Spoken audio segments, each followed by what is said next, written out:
Welcome everyone to the third draw of the TCCA 2025 Invitational.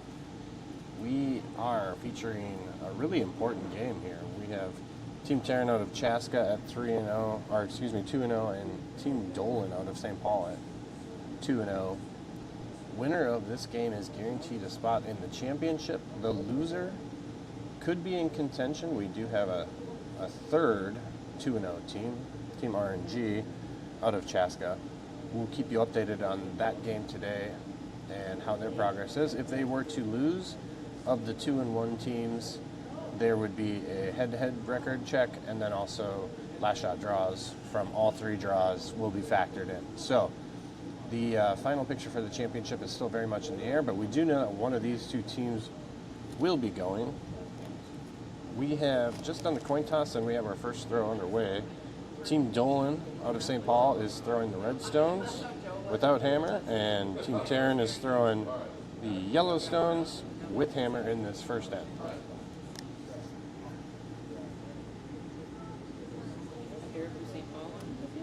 Yeah, get on.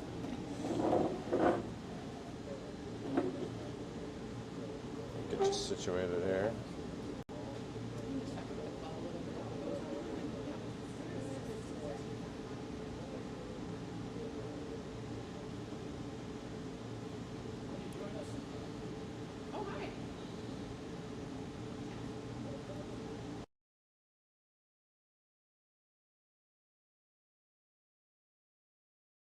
A little something like that. Joining me in the Crooked Pint booth here is Eric Schultz. He is our St. Paul Curling Club's member rep for the TCCA. We're happy to have him jump in while we have a St. Paul team on the feature today. Good morning. Morning. So you were here for a bit yesterday. Did you get a chance to watch first round? Yeah, I did. I watched first round, had to go for the second round, but that was exciting to watch all these teams play. A lot of good teams out here. Yeah.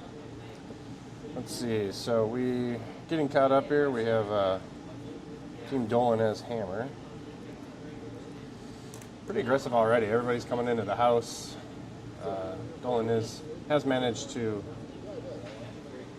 I was going to say be lying too, but we do have an additional screen here at the Crooked Pint. It shows me the top-down view, and that is a corner guard, so he's not quite sitting two, but he does have a pretty good setup if he wants to manufacture a deuce here coming up. I believe most of these teams are undefeated, right? Yeah, we actually kind of moved things around. We wanted to cover this game just because it is so consequential.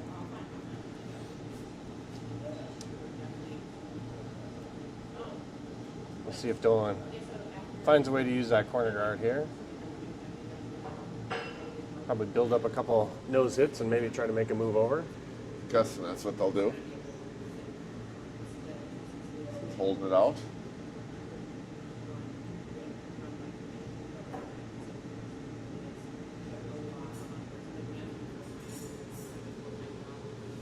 Rolls to the back eight.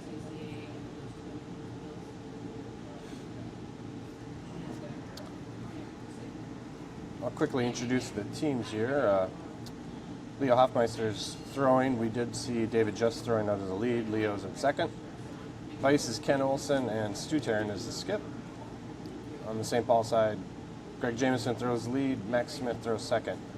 I think it's the other way around. I think Max is throwing lead. Okay. And Greg is throwing second. Thank you for that. I have yet to have a draw yet where the orders are right.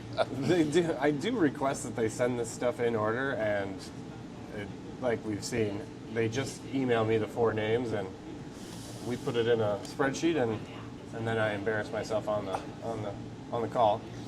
So we're going to call Max Smith is throwing lead, Greg Jameson throwing second.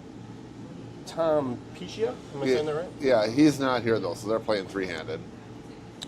Also good to know. And Chris Dolan is skipping that. Yeah, Tom is on vacation, I think, so. Lucky him. Yep. Yeah, the TCCA Invitational traditionally being held about this time of year. I know it is a struggle for some teams to be able to get everybody that won the club championship. Sometimes, in the case of Frogtown, I want to say that was 6 weeks ago. It feels like forever ago. So to get those teams to all stay put is a little challenging. That's a nice draw. Nice draw. Gets it hooked under there. Definitely showing a piece.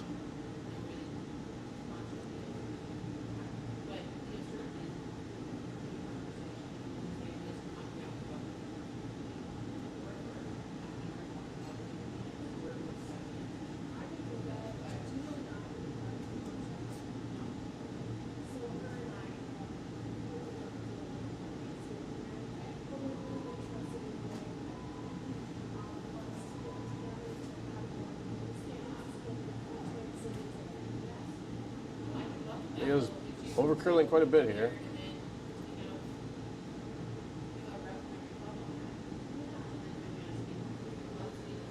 Manages to roll on. See how Dolan wants to play this. Notice it is out of the house, so he'll need some roll. Preferably, probably kind of a big one. Try to create some separation.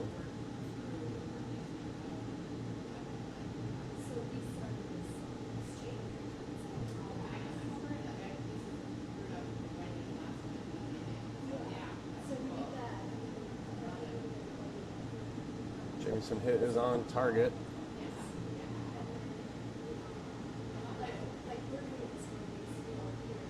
Rolls to a great spot, almost parallel. Really tough double. See if Taran even tries to take it on. Looks like just a hit and roll under is all he's looking for here.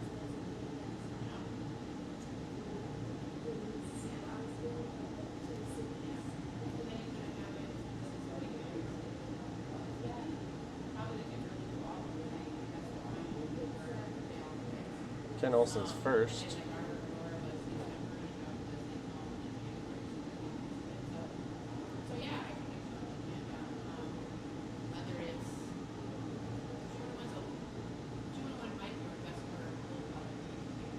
Makes contact.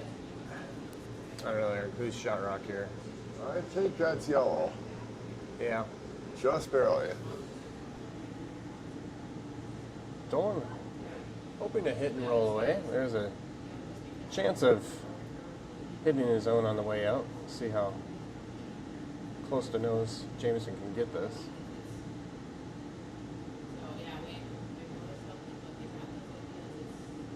It's going to need to curl.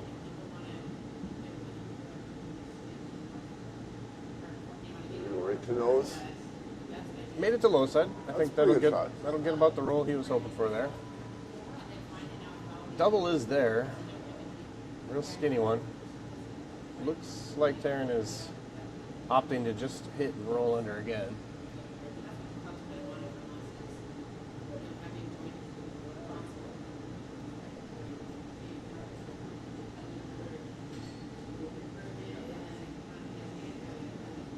That'll need to curl as well.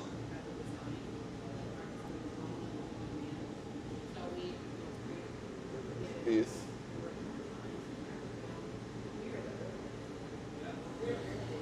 Fortunate result there. Makes the first one go away. Sends the other one partially covered.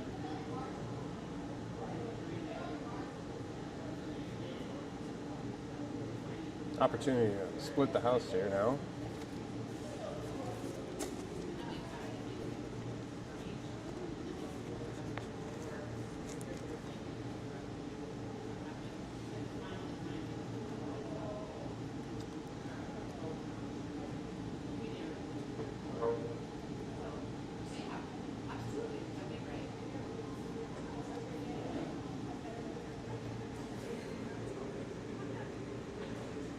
Chris Dolan's first. Looking to capitalize on a great first end.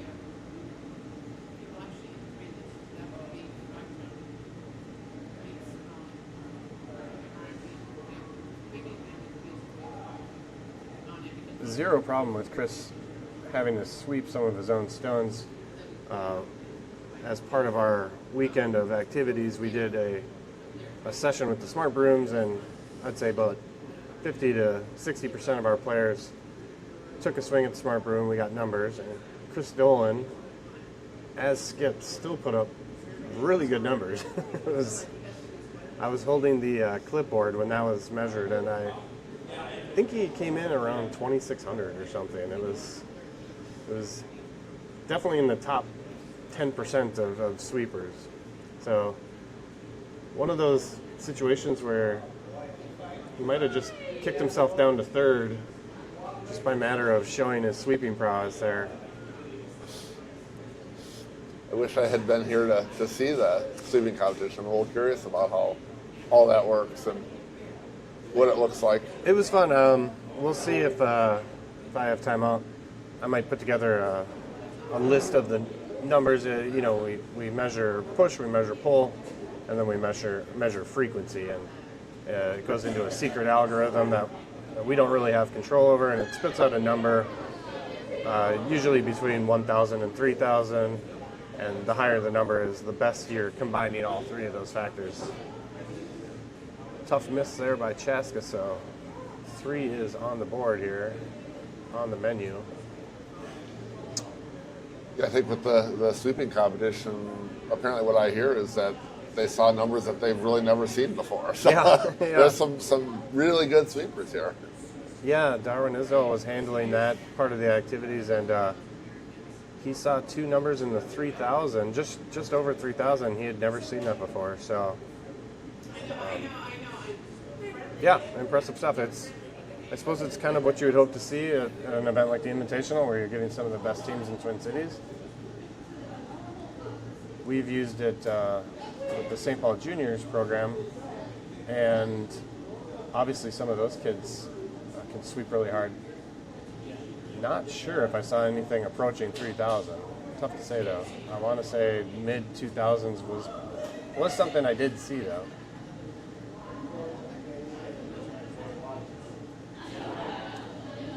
Great opportunity here for Dolan. Get this game started off with a bang. Put up a crooked number, really take control of the early half of this game.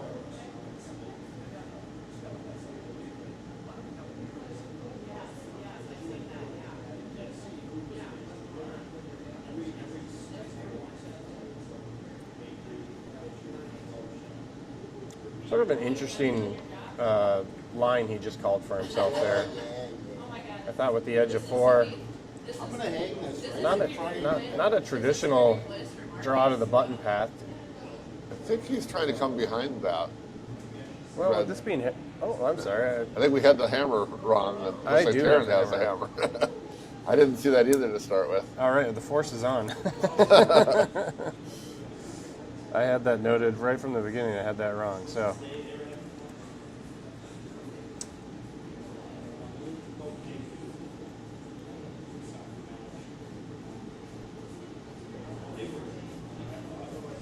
So Dolan is sitting 3 right now. Taran needs to pretty much hit the 8-foot. Yep, half 8-foot would give him his 1.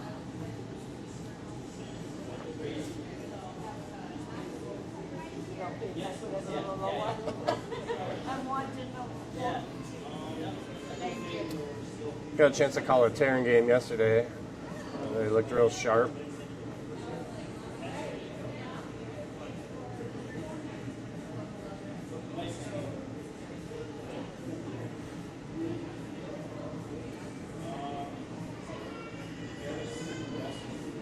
Skip gets to dial in his draw to the button.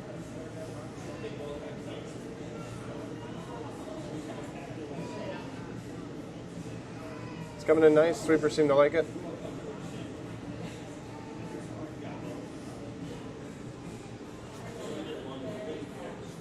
Right on the pin. I need that.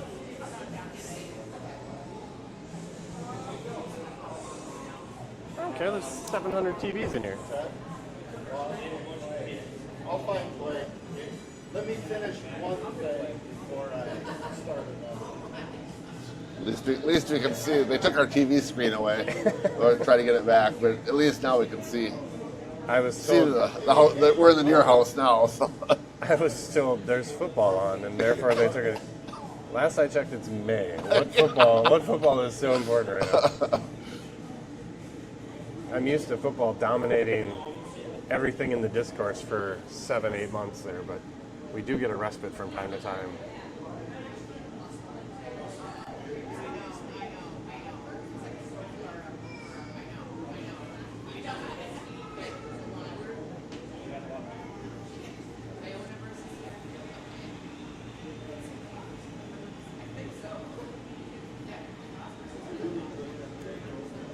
All right. Now, I can say with full certainty that Dolan does, in fact, have hammer. Yes. After Taran secured his 1 point.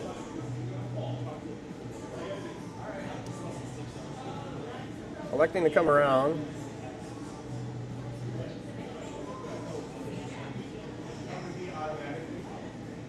Jamison on the heavy clean. Mine seems to be just fine.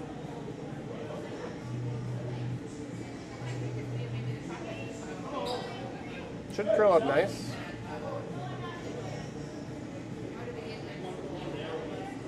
Let's see what the skips think. It looks like we're not getting quite the finish that we were getting on sheet 5 yesterday.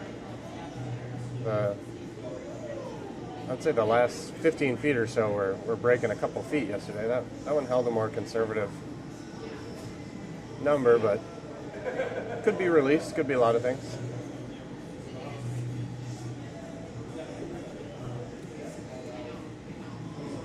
Taran looking to sit on top.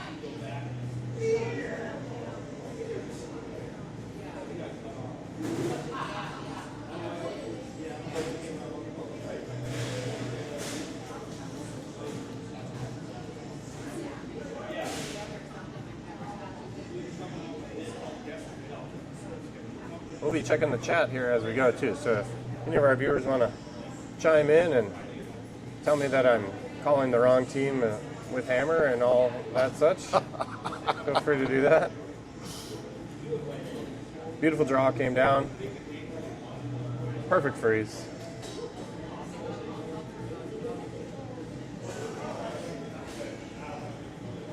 Always the risk of coming around with hammer like that. That shot's got to be made perfect, and if it's not, you're going to spend 4 or 5 stones trying to clean up. I think, no doubt that Team Dolan can get themselves out of this, but they're going to need to make contact here pretty early.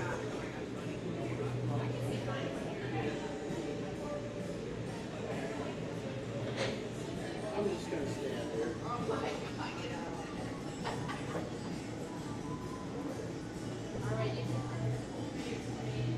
Just looking for a tap here. Create a little separation.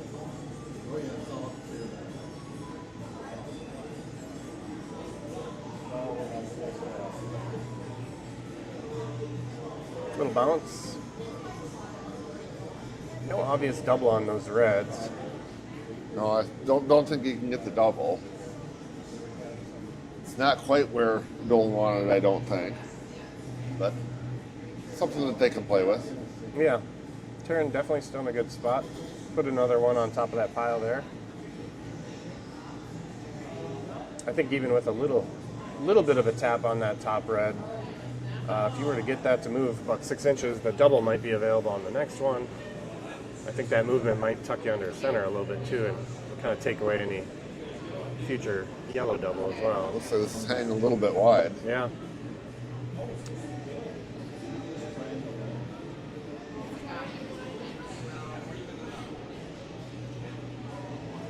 It's coming in though.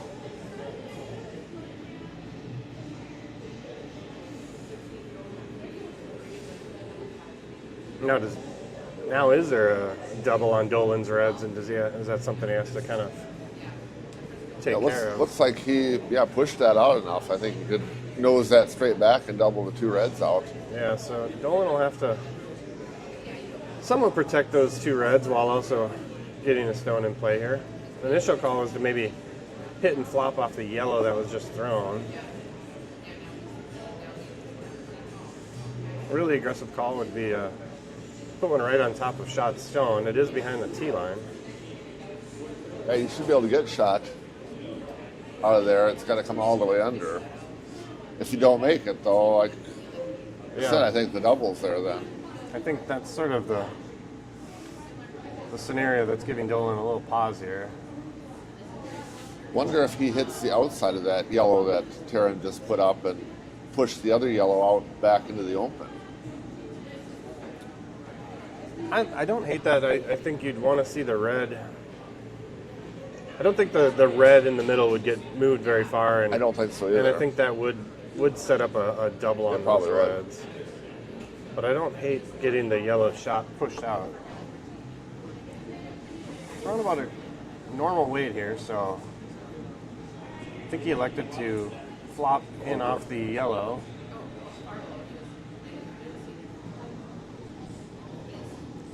Stayed high side though, got rid of it. If you can get low on this second shot, think the double is there. I think you leave yourself set up against double against yourself, so.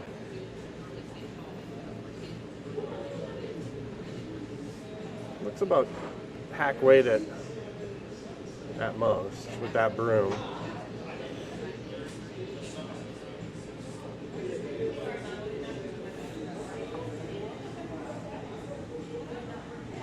So, if made, should leave 2 reds in the house. So a little dangerous, but So more back line weight. Yeah, closer to back line. Never really got low on the stone, so potentially set shot rock up to be vulnerable and see if Dolan can get to the low side of it. Does seem to be focused on the stone that was just thrown.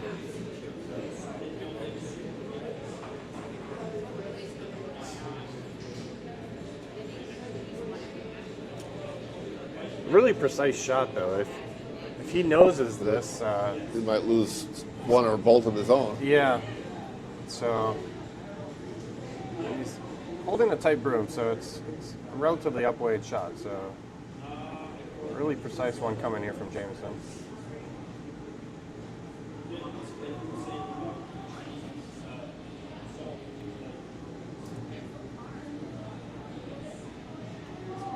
Sweeping a curl.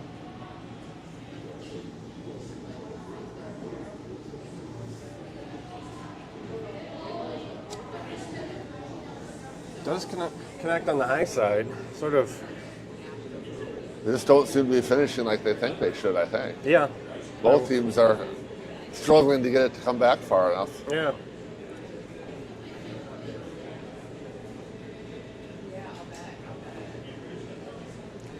There's a beautiful pocket there that Taran seems to be concerned about how many redstones are still in the house, but if you were to just draw into that pocket.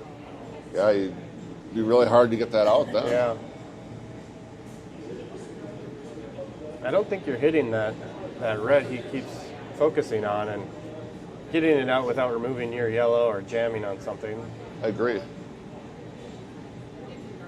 The way that the pocket's set up is it's undercover, so there's no obvious kind of nose hit on that would take away both yellows. And both of those stones in the 4-foot are behind the tee line. Yeah.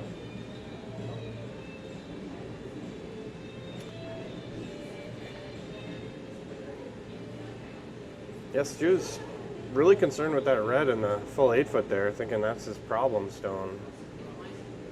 And he's probably not wrong, but I don't think you're getting rid of that.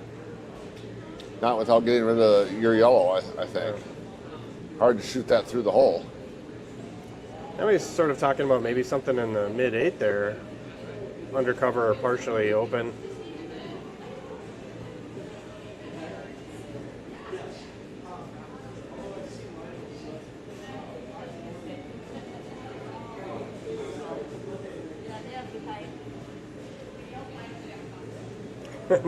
we did cover the Taran game yesterday, and the front end was throwing penalty flags on their own skip for delay of game multiple times.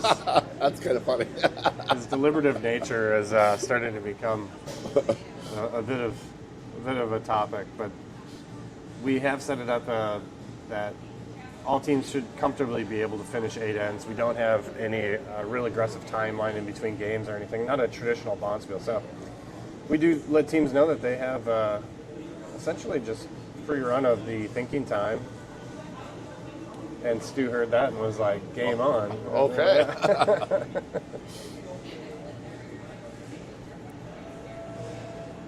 We'll see. I don't know exactly where they landed. This could be the broom for the draw to that pocket. I think this has got a better plan B on it where you could in off that red that he was so focused on. So maybe he's trying to achieve both of those with one throw. I think if they were going to go in off, they should be hitting it.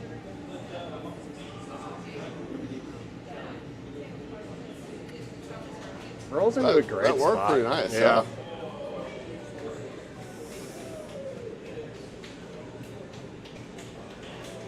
takes that problem rock and pushes it to the tee line. So Is yellow sitting 1-2 right now? I believe Can't really so. tell you. I think so too. I believe so.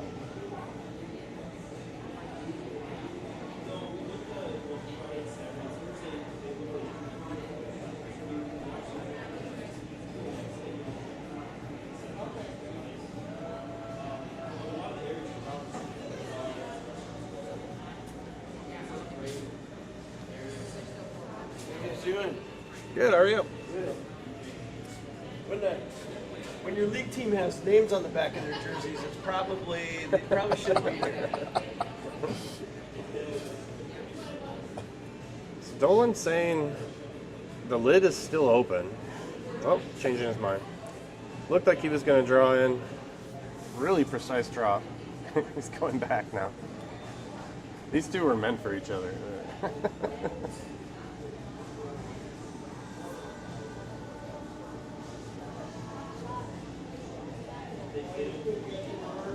I think the tolerance is to either perfectly freeze or tap just a little bit. Yeah. You want to get up, at least down to it. Looks like he got that out just a little bit.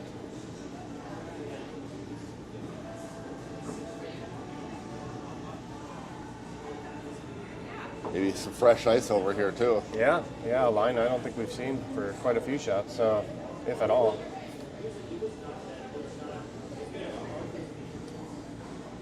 Fortunate result there, gonna make it harder to get to that shot stone.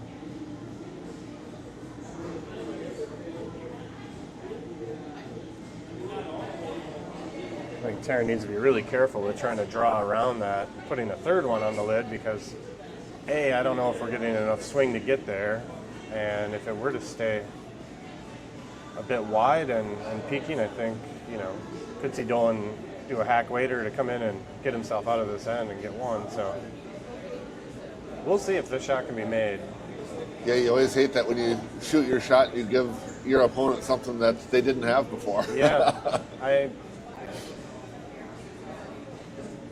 I do believe that Dolan's probably coming at it from this side, but I think I'd be more tolerant of a guard on this side than really aggressively trying to go for the lid. You'd hate to crash on this guard too, because it's doing that last throw is essentially covering shot stone. So This looks like it'll be pretty good. the weight seems about right.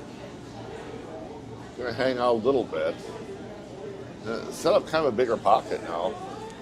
Ultimately, though, he knocked that stone back into fourth position. So he was sitting 2 before this, and now he's sitting 2. And we've got a third stone peeking out. So Dolan very quickly decided he wants to come down and probably do back 4 weight to see if he can cross the face on this and roll towards the button, be sitting shot. Allows Jameson to throw essentially the second shot, same shot twice in a row. See if he makes the adjustment on the weight here.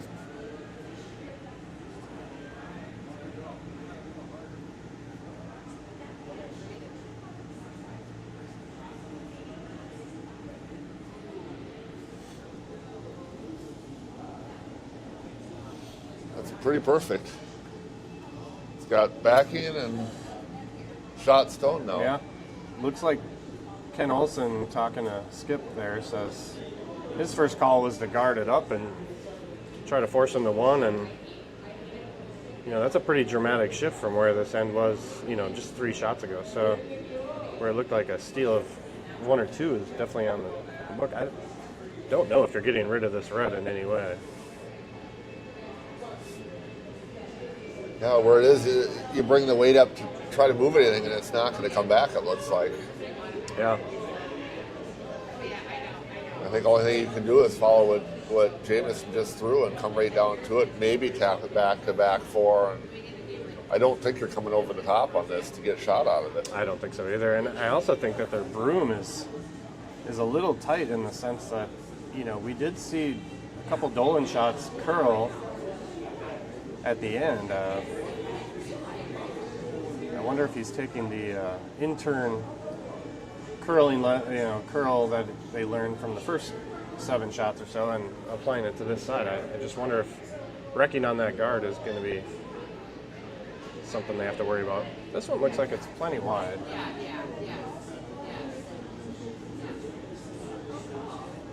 Would need to swing a lot.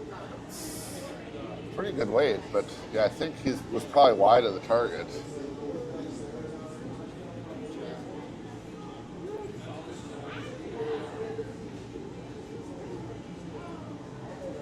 Yeah, real close on the weight. The sweeper's never had to really hit it, so love the weight. Just got outside. See if Dolan can find an angle here. I think this might be one of those ends where everybody just sort of agrees. It's written in the stars. You should probably guard this and be happy with one.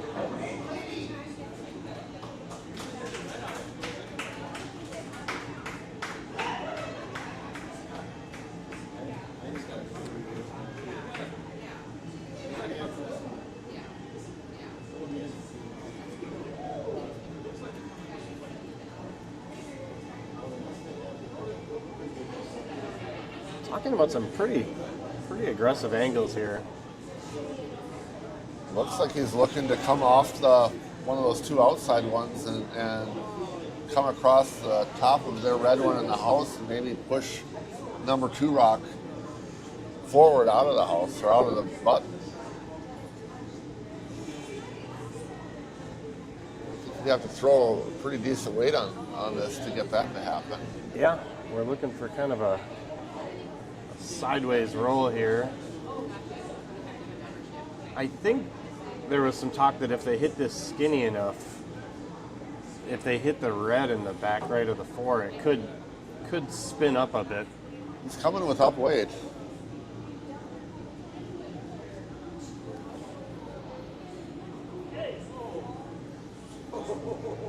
That might have been enough. It looks really close.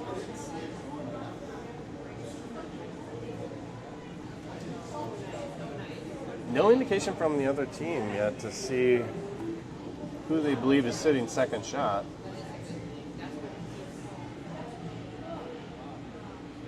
Regardless, if it was sitting third shot, a little tap would be something that I think Dolan could take care of. So just a nudge it. But now they move the rocks around, that red shot rock is no longer protected. They can come, I think, and hit the yellow that's on top of that one. And maybe. I'm kind of surprised that they didn't look more at that. There is a jam at the back 4. It does seem sort of lined up for that, but I think with enough weight, it could vacate.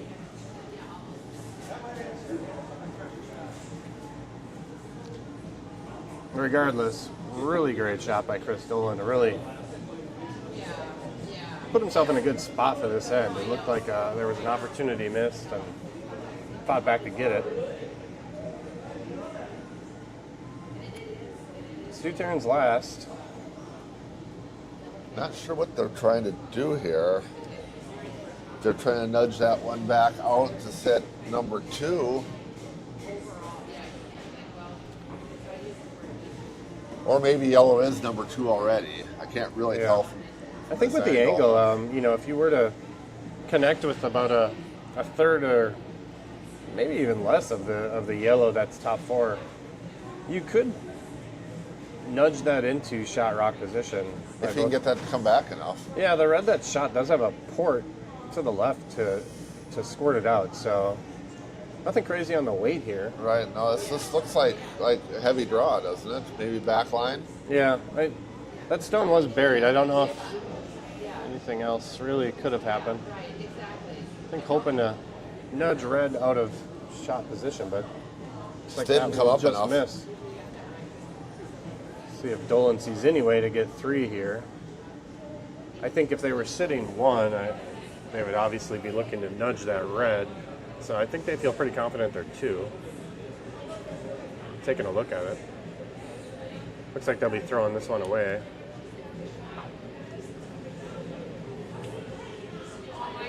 Nice bounce back in. Well, I suppose he's not bouncing back from anything, but put a pretty good force on last end. And came back with the deuce. Playing 2s and 1s. I think he's playing curling math there. I think that's what the plan is, right?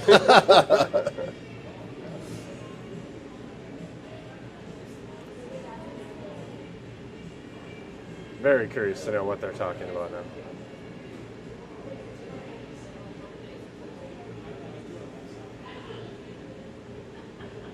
I suppose you get to this level of curling by never being satisfied. Hopefully the front end of the team talked him out of whatever lunacy he was just considering. Or maybe try to talk him into something and decided that wasn't the right shot. It looks like they've got the broom for the original call, so he's just going to throw it away. Yeah. Yep. So I'm going to assume that was second shot, and that Team Dolan takes the deuce in 2.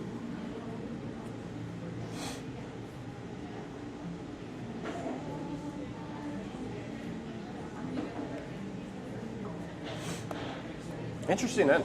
Yeah. I think I still go back to Team Taran electing to come around and giving Dolan access on the outturn side. Before that, they were sitting two covers. I really thought Dolan was going to be forced to run something back or do something more aggressive, and by leaving that stone where they did it, you just saw Dolan, without hesitation, jump on being able to get that stone frozen and ultimately becoming shot rock. That's a perfect example of giving them something.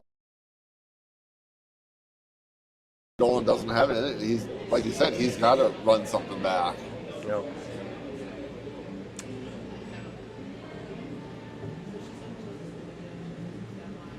So definitely something I think Stu's probably considering.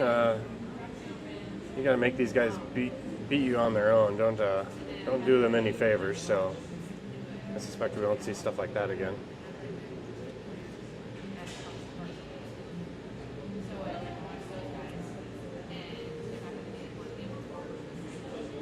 Dolan coming into the very back of the 12 on their first, so either very aggressive or just a heavy shot. It's interesting, maybe we talked about it yesterday, but Max Smith, who's throwing lead for Dolan, was a member of the Chaska team that won this last year. I didn't know that. I do know. I think he's out for hire. I don't know who he's playing for next year. I should have inferred he's got the. I didn't even place that together. I don't know if the viewers can see it from the YouTube, but Max Smith is wearing a Chaska curling jacket, and he's throwing for St. Paul. We do award jackets to the winners of the TCCA Invitational. So yeah, he's wearing last year's jacket, which is proudly showing the Chaska badge. Yeah. That is a bit of a, I don't know what the equivalent of that is.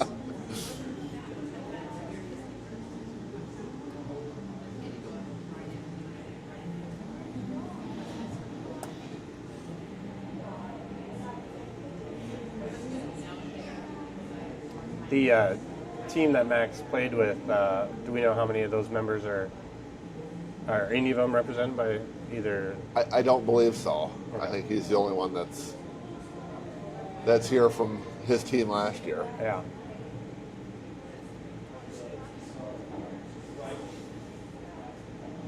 I know in league play,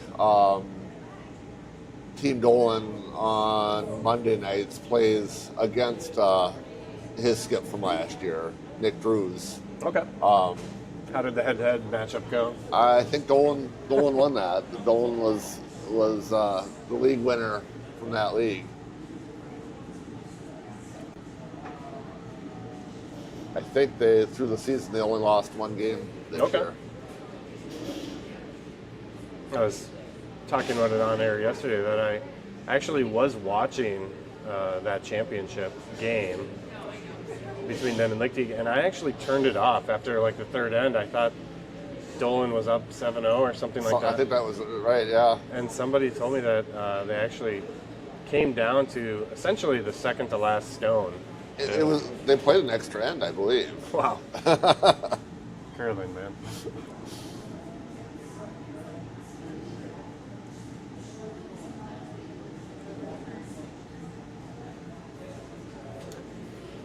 Another back of the house stone. Maybe just hoping for. Oh, actually, we threw. Yeah.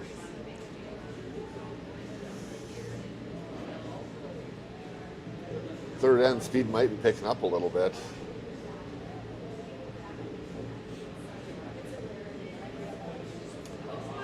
Taran, I believe, looking for either a guard or something high in the house.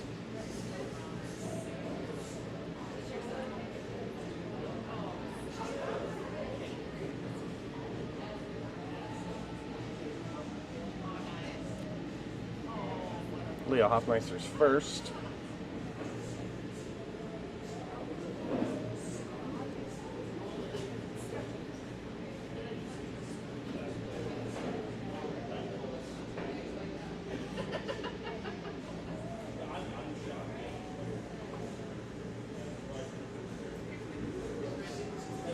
Other one running deep.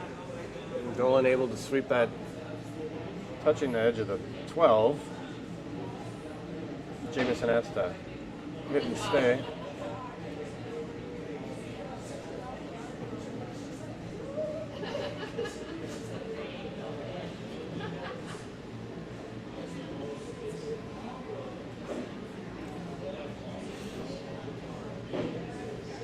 Right on the nose. Shot coming in nice.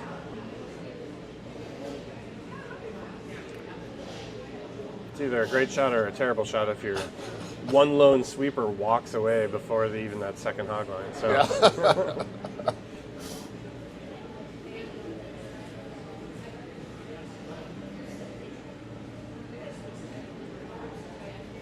So while we're in the hit game here, what do we have going on in St. Paul? Every guest commentator gets to talk about their club and how the year went and what's coming up and what can we expect. Sure. Year went well. We just finished up all our championships. I think it was 2 weeks ago. Maybe it was 3 weeks ago now. It all kind of blurs together. Looks like the 5U that's finishing up today Yeah, has been just a success. It's the last day of the U5 competition there. I was there on Thursday for the opening ceremonies. It was a pretty high-level event. It was really nice to see. We've got I think it's a 5-week spring league, more targeted to new curlers. Okay. Currently going on. There's probably, I know it ends the week of Memorial Week, so a couple more weeks of that. And then we have our summer spiel coming up in not next weekend, not the weekend, it's the weekend after that. So 32 teams played in that, and I happen to run that event. So. Do you know, is it full yet? It is full. Okay. It tends to fill up pretty fast, and did, I think, in probably 3 days. Yeah, I was This talking year, to too. Joe Rasmussen of Chaska. He's your counterpart from this club, and he's saying their fire and ice is, traditionally hard to get into. I wonder if that's just a time of the year when there's not much else going on. Yeah, right. You know? Well, that's what we. And I don't know for sure this year, but typically when we do our summer spiel, it's pretty much the only event in the country at the time. So it's nice. We get a lot of repeat players, several out-of-town teams. So it's nice to see that, and try to incorporate the outside where we can. I mean, summer spiel where we can utilize the nice weather is great. So Yeah. Is it the situation with the facility where St. Paul could have ice year-round? They just, as traditionally, just the season's over. Time to refresh it. I mean, it's an old building. We don't have a ton of insulation. Yeah. I mean, I think you could. I don't think the payback would be there. You'd be running your compressor so hard and whatnot. It's one of those things that's in the plans at some point to insulate our ice house better. Yeah, I could see that being an investment, even if you don't intend to go year-round. Right. Save money in the years and even in the winter. I mean, insulating from the outside for sure helps. Ice consistency when you get those swings in temperature. Mm-hmm. Anyway, so I think it would be a good deal to do. I know we're working on getting a new roof on our ice I was house as just going to ask well. you about That's that. Yeah. That's your big capital project yeah. right now. Well, we got to do a fundraiser first. Yeah. I think number I heard was somewhere around $400,000. And we'll find a way. No, it's not an immediate need, but it's on its. At Frogtown, our big project is compressor, and I think the last quote came in at $67 million. No, I'm just these numbers are just becoming sort of mind-boggling. So definitely sympathetic to all the curling clubs and the projects that they have to undertake, and the way to take some of the pressure off the average curler in dues and how you fund those capital campaigns. I'm also a board member of the St. Croix Curling Club, and we're trying to get our dedicated facility, and we're talking about big boy numbers on a new facility. Any more building a club? I mean, it's it was not that long ago. $1 million or $1.5 million, and you could build a club, and that doesn't even. Yeah. You're not even looking at anything. Yeah. For that, every year it seems like those prices keep going up, like everything else. But tough when it's a sort of a civically minded project.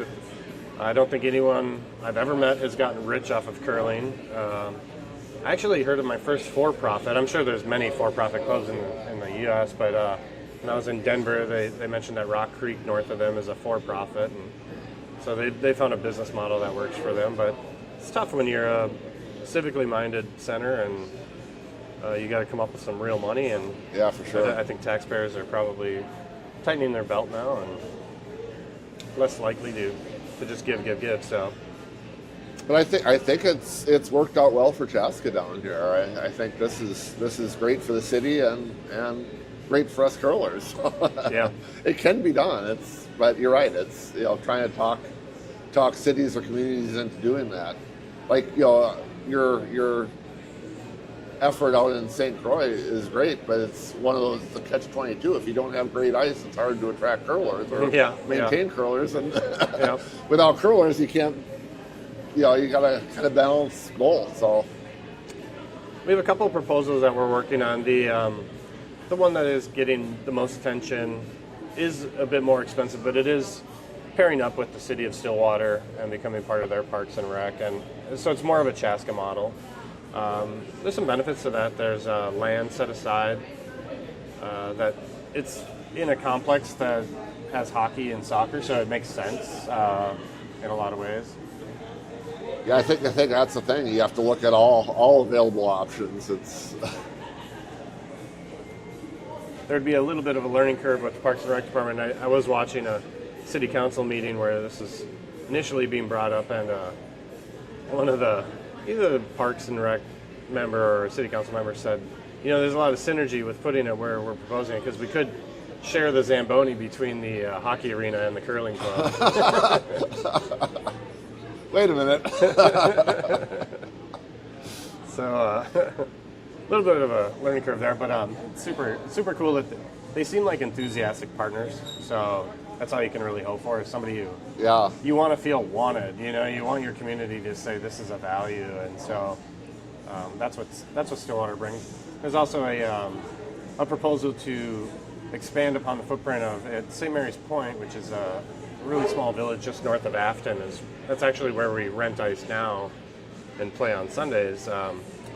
The owners of that have a little bit of capacity to basically double the size of what's there.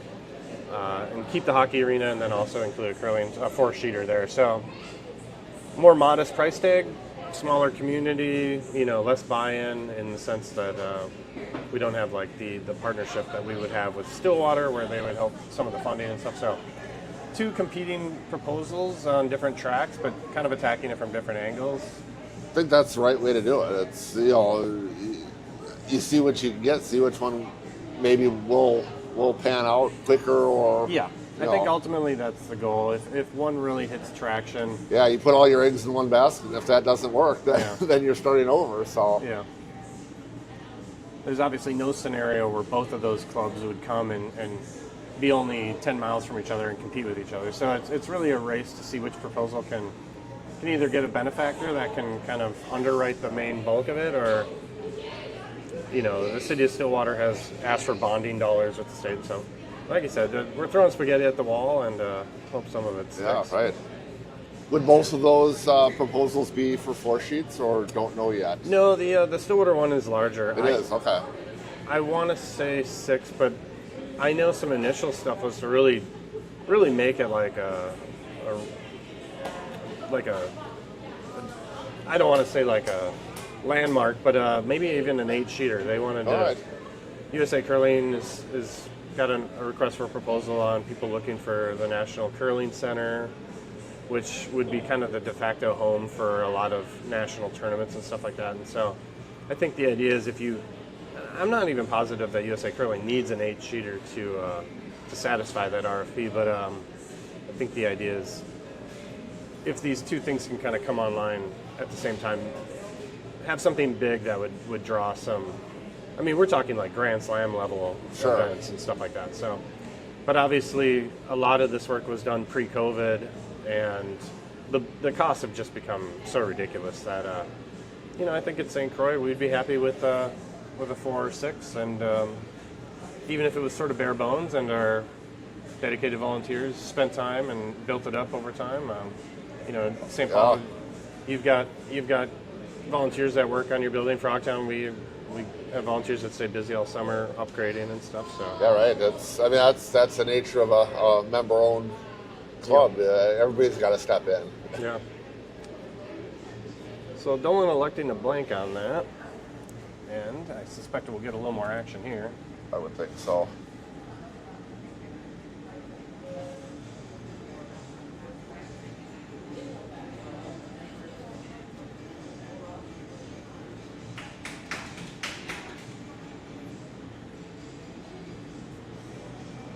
They're trying to come under, but this might come up a little bit short. A little tick on the top. Oh, I take it back. There was did get the 1 and Taran was able to score 1 there. So 2-2 tie up tie to it 3. up.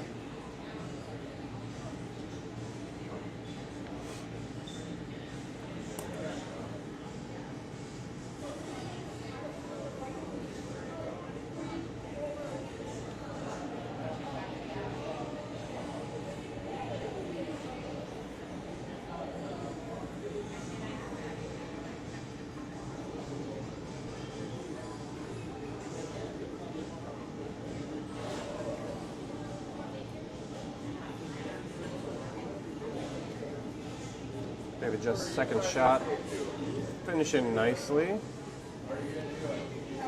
Well managed down the sheet.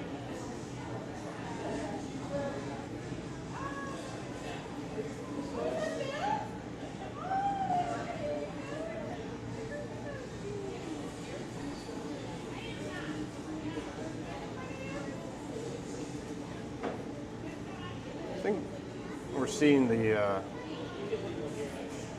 Dolan using what he saw 2 ends ago coming this way. Put in 1 on top. He's got a corner guard. Going to try to use it. He thinks he can kill 2 birds and nudge that center guard over and roll under here. I don't see a ton of downside to trying this.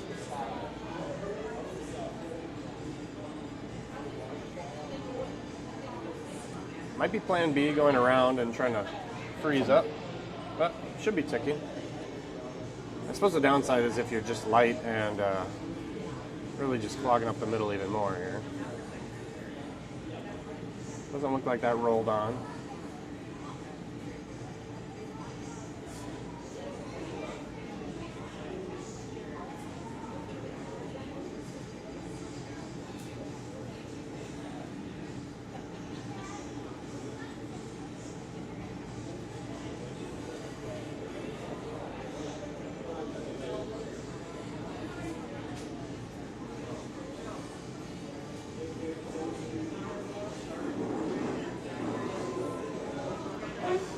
Didn't see where Taran ultimately said he wanted this one to end I up. did not see that either.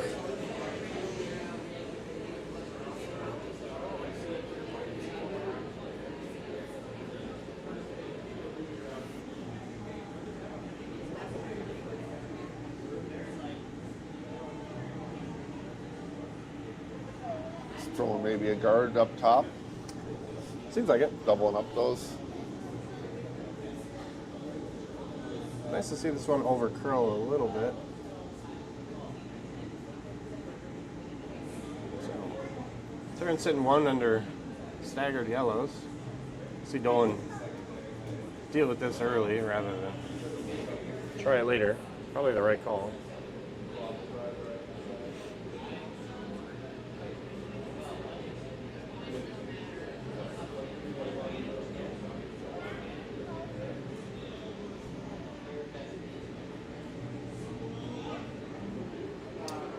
Don't see both of these going away. I think I don't either. I think the one just thrown, even if he gets the right angle on it, I think it still jams on one of his reds here. But gotta change these angles. That was an interesting turn of events. Not sure that's exactly what he wanted. No.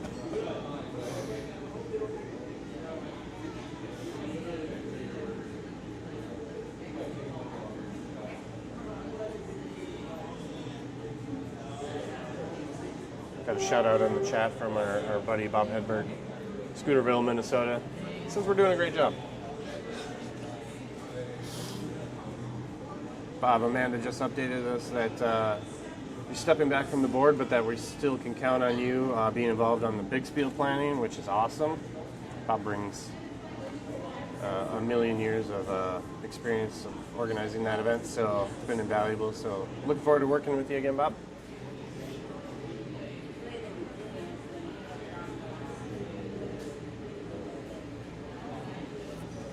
See where Taran wants to put one that doesn't create more of a problem. I think maybe going back 4 is the right call here. That's what it looks like he's going toward.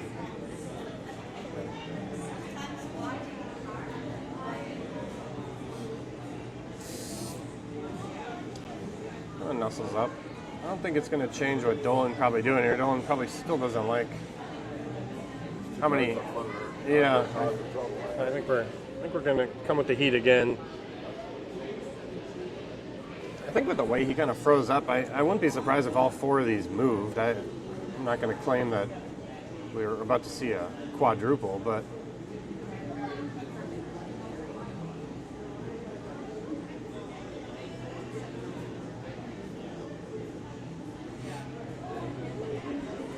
Max hitting it hard for line. It's a little bit tight. Off and on, maybe. Definitely got all 4 moving. Looks like 2 we go, but there's a little bit of a. That now opens up the middle though. That's Definitely, not bad. definitely better than what they were looking at before.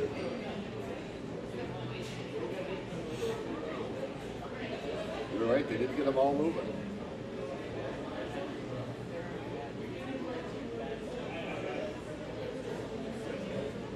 Jameson can throw as hard as he sweeps. I mean, maybe we would have seen the quad there, but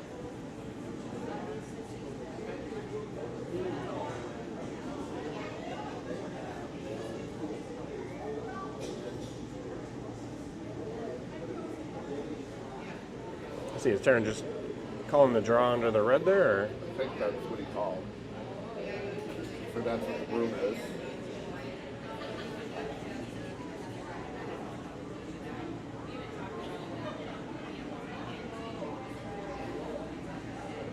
Coming up a little bit. Yeah, sweepers are moving real hard on it. I think, Pretty nice shot. yeah, I think they held the line just great. Well managed.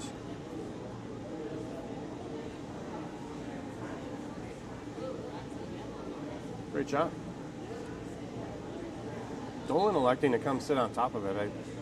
I don't hate this call. There's no sense in trying to clean up all these yellows. The scoring area is most of the 8-foot, but without this shot. But you know, Taran's shot really skinnied that guard. So Yeah, you got to play pretty tight to that guard to get it to come back where you want it. yeah. And they had 2 sweepers really pounded from the second half on. So Max is trying to make it curl a little bit more. The weight looks pretty nice. Yeah, let's see if they can finish this. Probably not going to get the freeze they wanted. Could be for shot. Yeah, definitely shot. Run back double is available to Taran. I haven't seen anyone get really aggressive with moving stones like that. Yeah, it's been mostly a draw and kind of a conservative game. So Taran hoping a corner freeze to this, and at such an angle that any hit would vacate that red.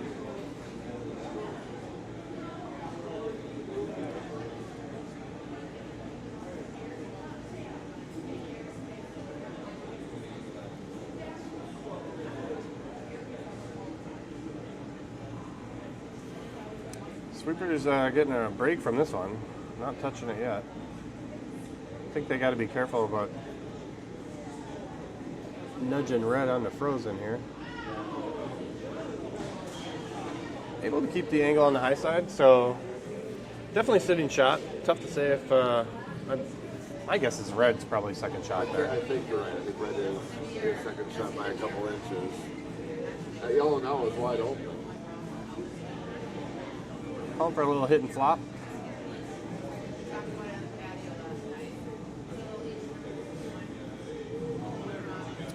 Over curling on this. I wonder if there is a double. No, it's a really steep double. I don't think that's where you want to be, but does have that in the back of his mind as this one curls up if it's over curling here, but just a little off nose, just a little flop.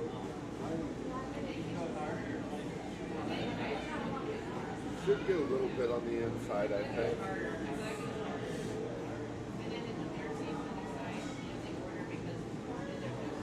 Straight nose. Red sitting 2.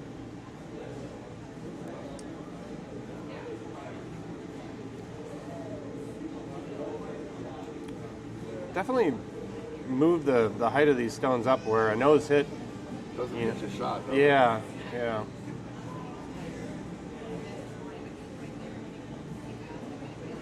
Would force Dolan into drawing, the in-turn side where he would be risk knocking his own red out, and I think you could force him to 1 there. So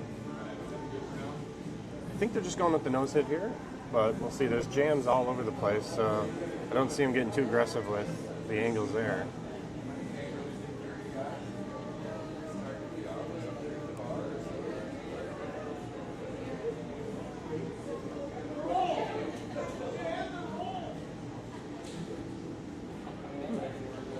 I can flag down a TCCA member and we can give some updates here.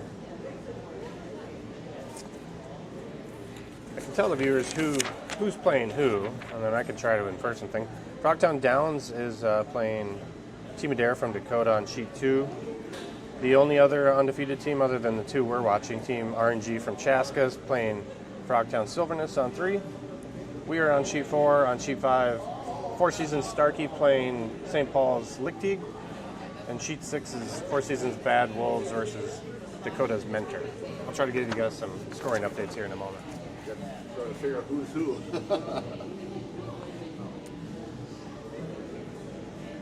Yeah, not everyone's as coordinated as Dolan and Taran. Names on the jerseys, make it pretty clear.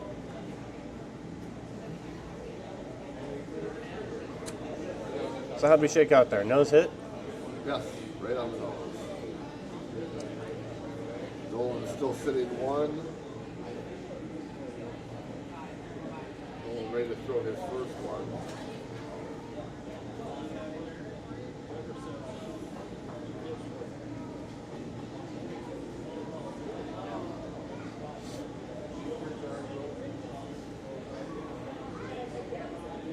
Not really looking at the tap of the, they've got, if they really don't think they have a great path in there, I suppose you kind of keep that in your back pocket for hammer if you really need to score a second point. But that red that's shot right now is vulnerable. Yeah.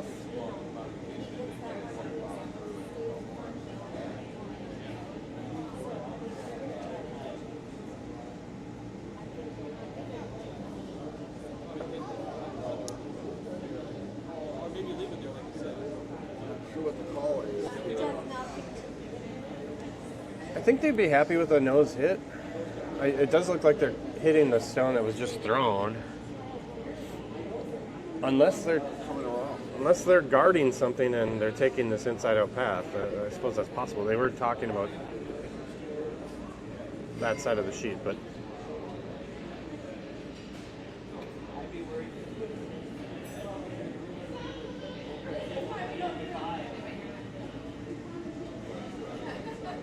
Chris Dolan's first, here with Hammer in the fourth.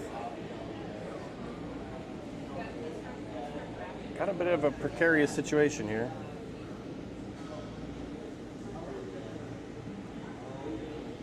Oof, luckily misses his zone on the way by. I guess now I can see that the hit and roll over there might probably not be sitting second shot, but they could be sort of covering the shot rock.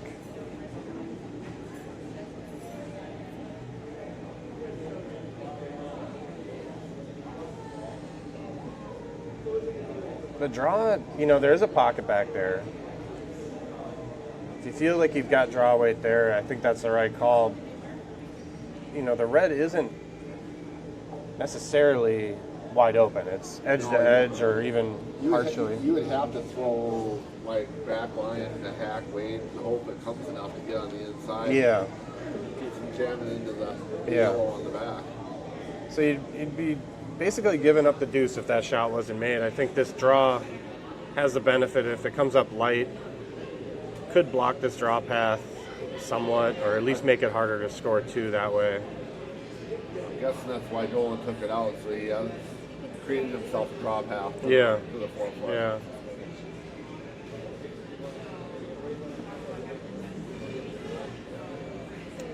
Yeah, so Stu just feeling more comfortable with the draw. Like I said, it's undercover. There is a bit of a pocket there.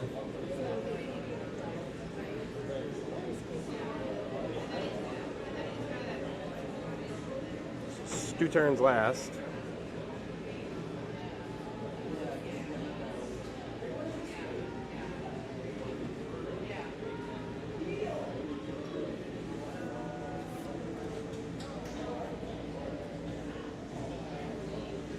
Funny, I thought this shot had, the two variables had so many different pros and cons. I thought this would be the shot that Stu would really deliberate on and take a lot of time, but he sort of called it and went down. Just kind of got to it, yeah.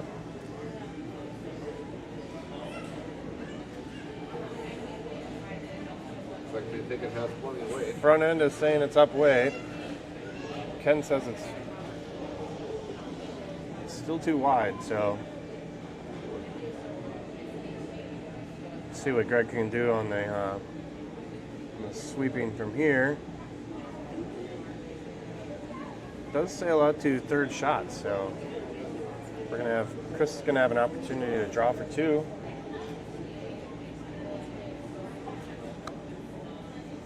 Not sure if he draws the one that Stu just threw, if that will be second shot. I think he's gotta get the weight pretty close, yeah.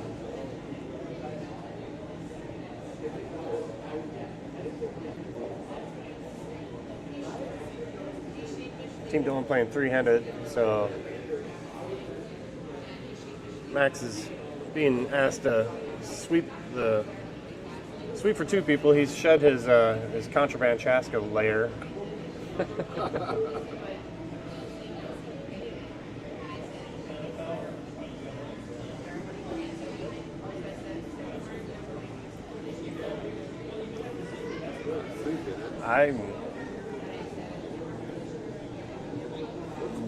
Yeah, I think he's definitely curling in to where he could even. Yeah, I think we got it here. I think he thought that was a little bit hot. Out at the hog on it, but I think that was the consensus. But it dug in. It turned out to be perfect. Dolan gets two on it. Nice deuce, Team Dolan.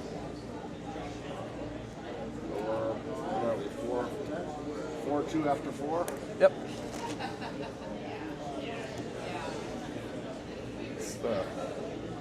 They don't give us a fourth end break here, but I would have probably gone a Bloody Mary if they had. Sounds like a plan. Yesterday I had nothing but TCCA members buzzing around me like a beehive, and I could send them on errands. And then today, oh, there they are.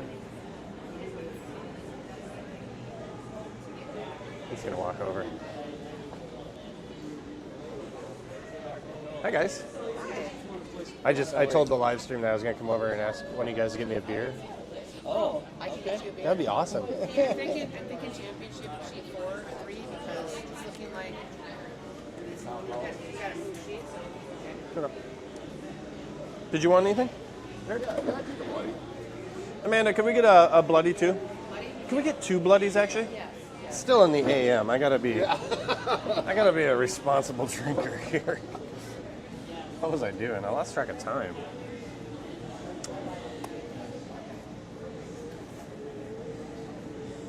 So tough to say. Was Dolan's guard just a little heavy, or did he call into the house? I couldn't see where he was calling it.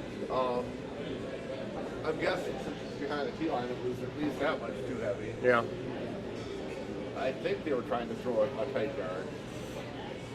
Well, regardless, Taran has taken the bait, and we've gotten ourselves into a hitting game here.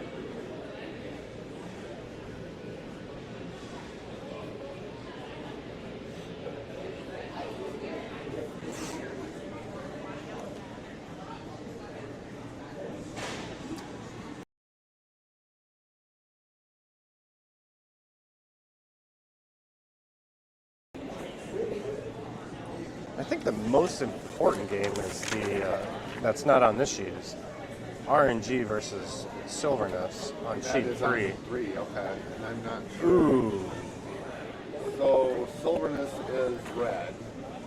I believe RNG is on their path to victory. I'm seeing at least a score of 6-1. Okay. And that is the third undefeated team? Yeah. Okay. So if they hold on there, they would play the winner of this game in the championship at 2. Anyone watching this is very invited to come down and watch that championship game at 2 o'clock at the Crooked Pint.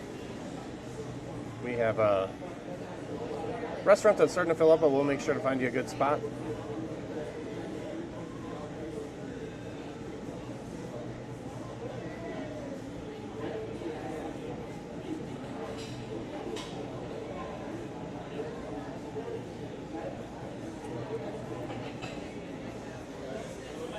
I suppose Taran is perfectly happy with playing for the blank here and having hammer in the 6. Yeah, I think at this stage, that's for sure. Looks like they're not getting anything set up, so it's just keep or trade hits.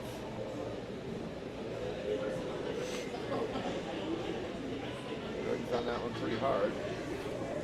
Got it. Over the side.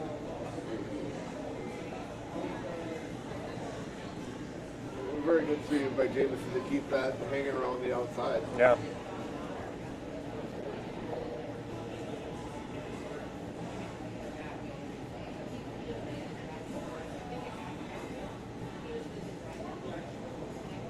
All right, if we're in another hitting game, I can start to tease out who these other teams are. So I know we have Team Mentor on 6 throwing red. And they are down. They are playing Bad Wolves from 4 Seasons. They are down 2-6. Looks like they're in the 5th. There's Jose Chapa, my buddy, who plays for Starkey. Starkey's red. Starkey is up 6-2, and they're playing what, 5th end. So Team Starkey over Team Lichtig in St. Paul. You said 6-2? 6-2, yeah. We updated you on RNG. And who do we have on sheet 1? They're, Got kind of a lopsided score there. yeah. They're versus Downs. It looks like Downs is up 6-0 playing the 5th. Yep. So Team Downs is winning 6-0 over Team Adair on sheet 2. So a couple more kind of big numbers, lopsided games. We were really lucky yesterday. Our second draw ended up just producing a bunch of really good games. The first game I commentated on was Team Silverness versus Team Mentor, and Mentor was able to come back from 7-1 on that one and stole 2 or 3 in the end to win. So yeah, really interesting games. luckily we got a good one here too on this important game. Like I said, if RNG can hold on, they'll be playing the winner of this. I don't want to discount Team Silverness from Frogtown. There's a bunch of great curlers there.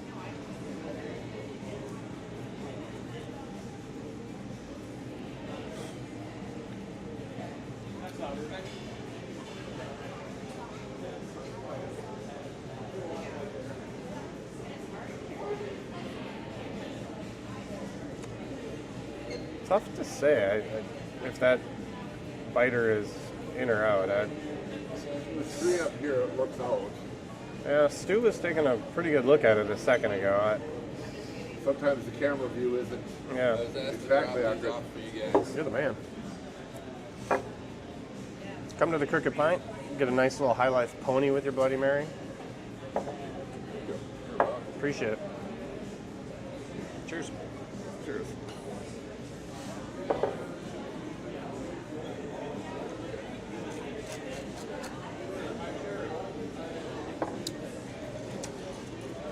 Oh, I should let viewers know, for the championship, we do have Connor Kaufman, who's a great national level curler. Chatted with him, gotten to know him over the years. He's been involved with some TCCA activities and just good friend. He's been a great guy. He's agreed to come for the championship, so me and Connor will be coming to you live from Crooked Pine at 2 o'clock with that one. So really thankful for Connor making time on this beautiful day to come in and watch more curling. I really had to twist his arm. He's one of those guys, you have to be, I think, to compete at that level. But I believe that he dreams about curling at night. So we're lucky to have him come and do some proper commentating.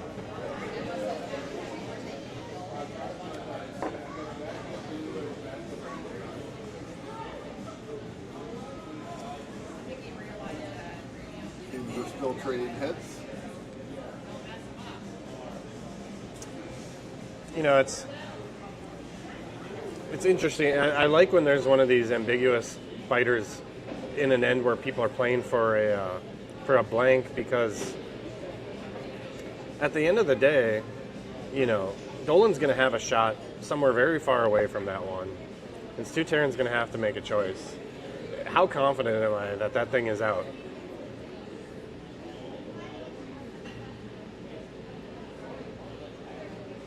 So Dolan doing a good job of keeping that stone very far away from each other. I'm not sure how aggressive Stu is trying to group those, just in case he can potentially get a double to clear that up. But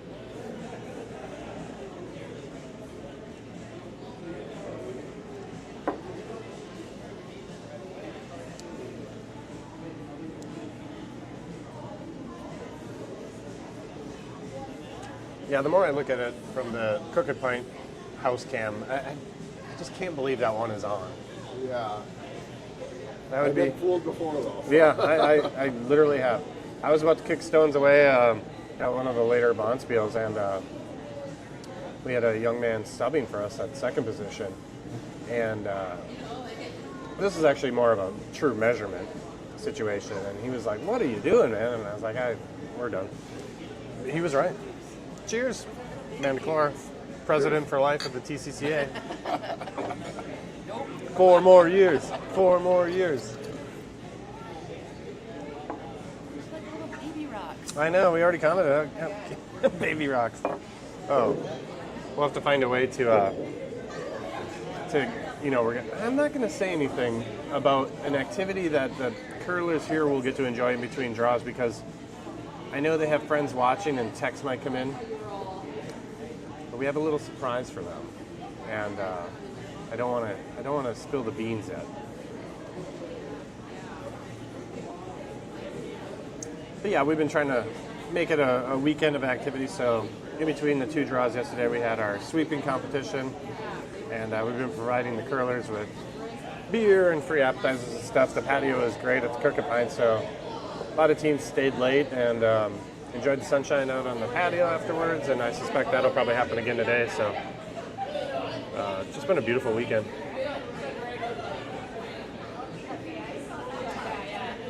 Well, now they are looking at it again. Guess they're just not sure.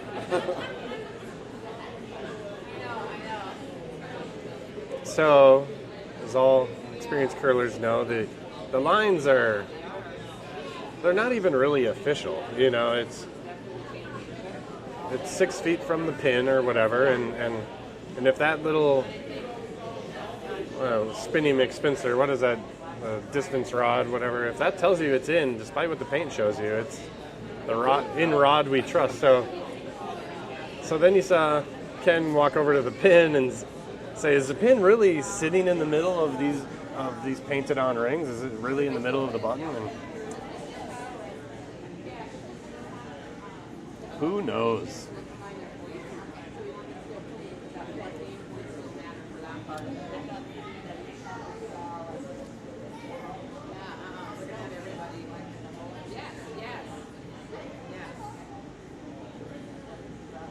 I didn't see which turn he's going. He must be going. Yeah, he's throwing it out there. I thought maybe attempting to group those stones, and then the next hit would come up. And then you're getting cute. Then you're getting cute, and that can turn ugly real quick. So I'm guessing they must be pretty sure that is in fact out, or they'd be going after it, I think, at this stage. I mean, Stu came into this end wanting a blank.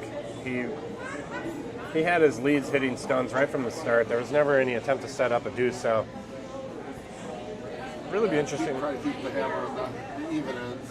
No, he did end turn this one. Yeah, I was surprised.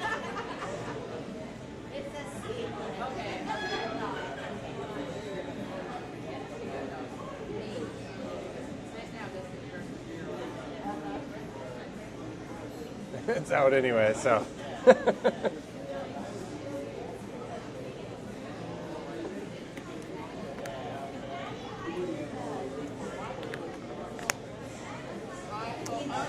You know, I think Dolan's shot selection is sort of lending itself to maybe there being a chance that that's in, because if that was out, you would want to set your stone up over there to jam on any Taran hit. So it might be mind games at this point where Dolan's really acting and behaving like that's in, and we've established that Stu Taran is a man who reflects on things and really thinks about things. So we'll talk to him after the game and see what their thought process was on this.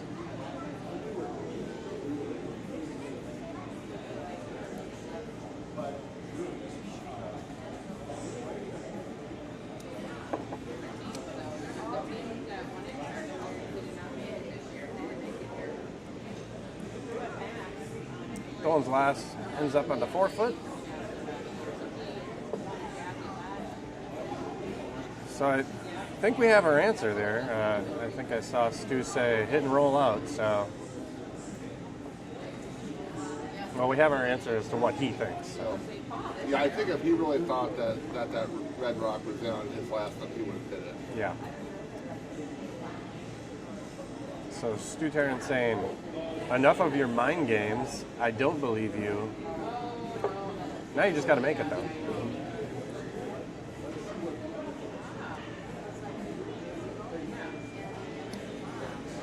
Yeah, I think if he noses this and scores one here, we'll never know the answer. That's right. I'm actually really hoping he does roll out, and we get to see.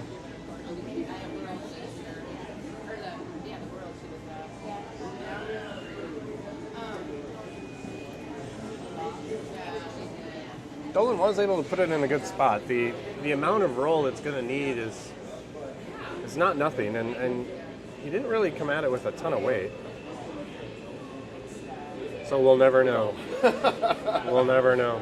Taran 4-1. It's already been kicked away.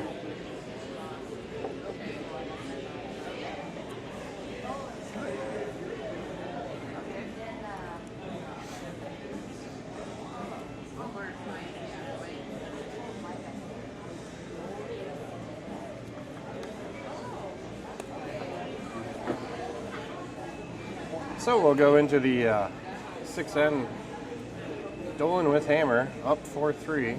So in a good spot.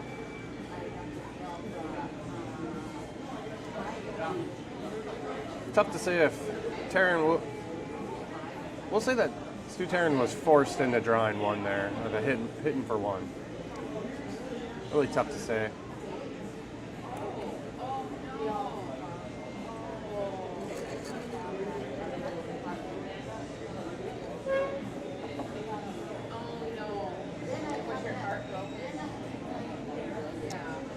David just throwing lead rocks for Team Taran. Has to throw the center guard. So he's going to have to adjust his strategy. He was really hoping to take hammer into the 6 and control those last 2 to 3 ends there, but I think you'll see him go pretty aggressive for a steal on there.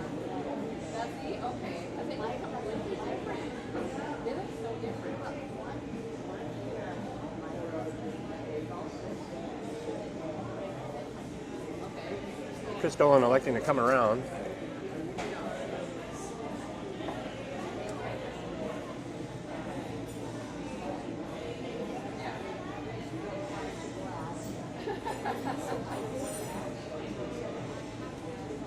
Team Dolan able to manufacture their 2 deuces kind of on this center line and playing a pretty solid hit game and really tight draws. I can't remember them ever throwing a proper corner guard and really going that route to score 2. Served them well so far.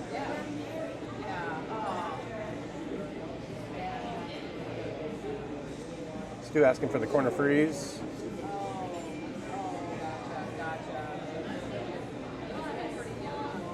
See that broom tightening up. I don't know if that's an adjustment to David's release or if he's just tracking the ice a little more aggressive these days. But could see an upweight, a little bit of a tap on this.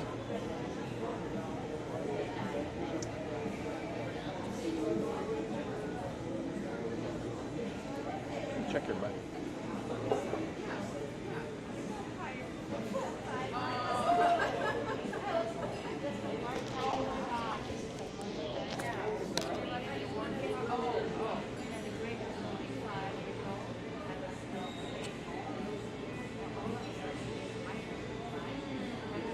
No. Looks like I lost my mic. We've lost Eric Schultz's battery on his mic.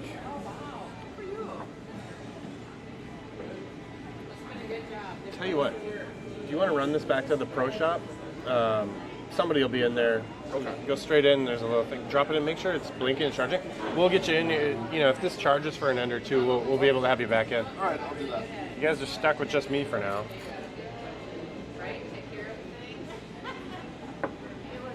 Eric was talking so much that he wore his battery out.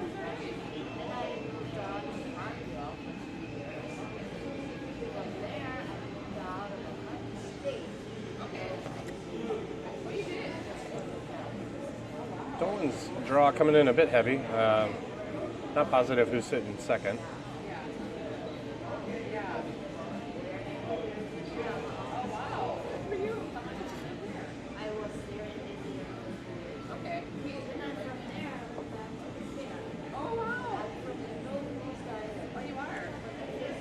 While Eric's charging the battery on his mic, if anyone in the comments wants to shout out where they're watching from, that'd be awesome. We do have 25 people watching, which is essentially 3 times yesterday's draw, so we know that these high-profile events are bringing in these big numbers. Have to see how we're competing with the 5U over at U5 over at St. Paul. Our World Deaths are going on at 4 Seasons.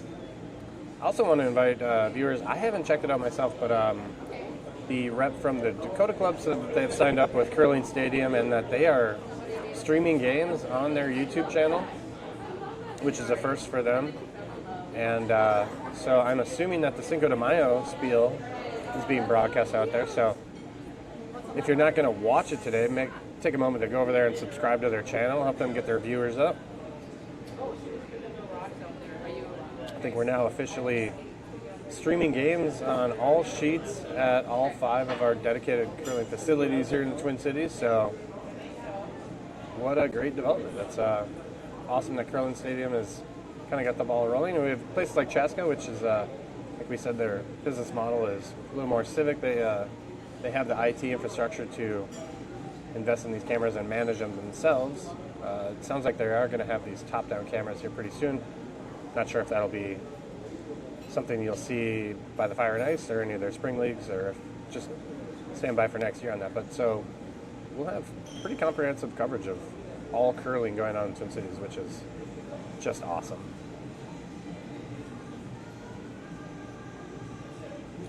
Got a bit of a pileup going on here in the middle. I think Dolan's got to be concerned with how those are staggered.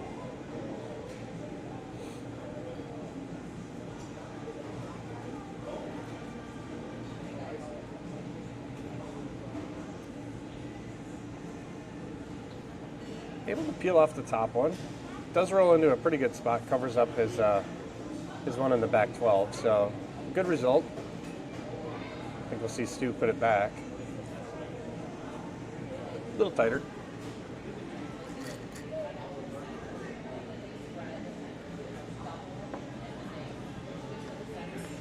I wouldn't hate leaving this one a little higher.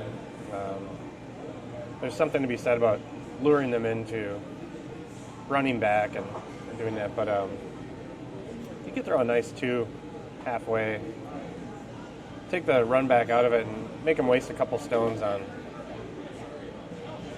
peeling it. I guess it really just depends on who's sitting second shot, which is still kind of,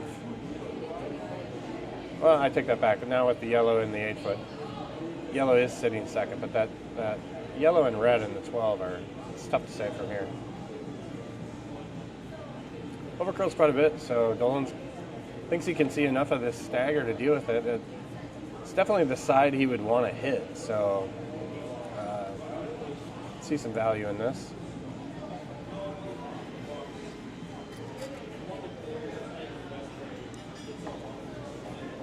We've seen Greg get a lot of stones moving, so I think with a proper high side hit here, he might even be able to clear both of them. Doesn't seem like the weight that he wanted, and does appeal to be peeling.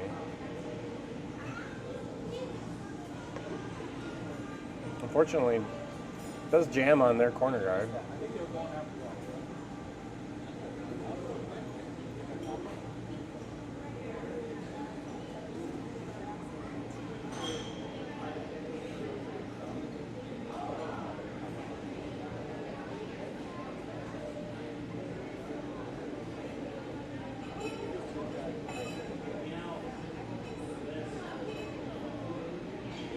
Electing to put it back.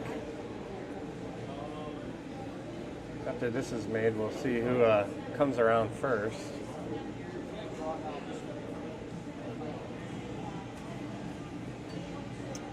With the peel jamming, I do wonder if that out-turn draw path is completely taken away. Could maybe see you getting close to the edge of the 4-foot, but it's a tough shot.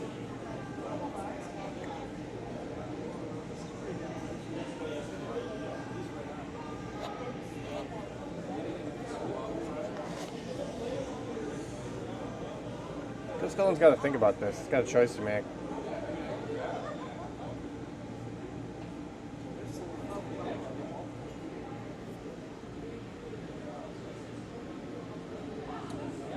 I can appeal from the out-turn side.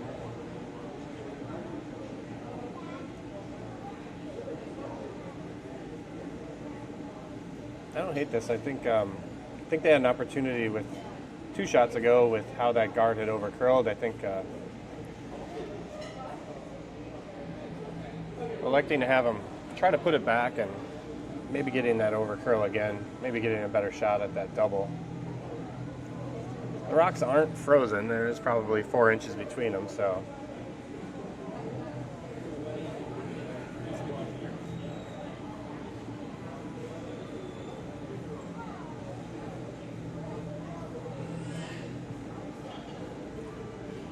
Stu called up Leo to join him with Ken, and really talk about how they can put some pressure on here. They'd be happy to force here, but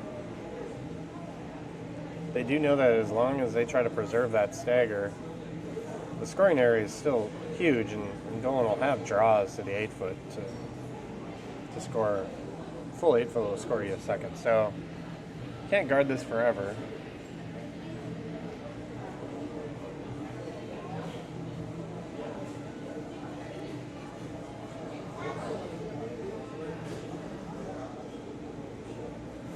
He's got an angle on one of his yellows to remove shot rock.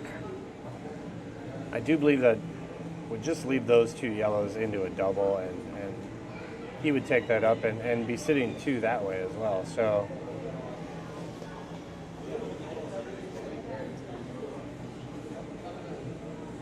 I think what Ken is chatting with him now is if we hit this top of the stagger at a certain angle, we still might remove the red. I am on record saying that shot is essentially not there. It does seem like that stagger is at an angle that makes that very tough, very risky too. Stu, kind of going back to what he was saying, he thinks he can see enough of that yellow. Lining that up from there, shoot the shot rock out over the top of the other red.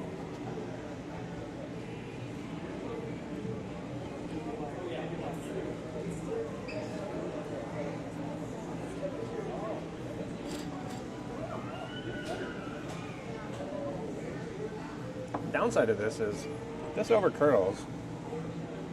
You're essentially hitting your top yellow in the spot that Dolan's been trying to hit it, been hoping to get an opportunity to hit it. So you could, depending on how hard he throws it, you could either make that double for him or at least move those stones in such a way that they're out of the 8-foot. And so really precise shot here, high risk. I think the tolerance is to just miss the whole damn thing.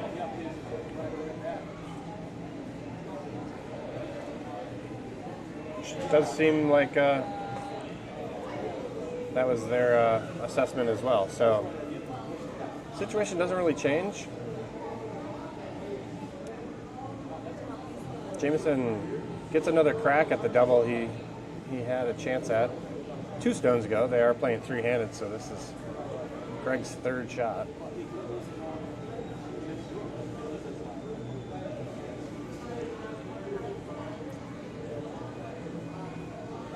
Still a pretty control weight. I know he's got another gear in his gearbox there, but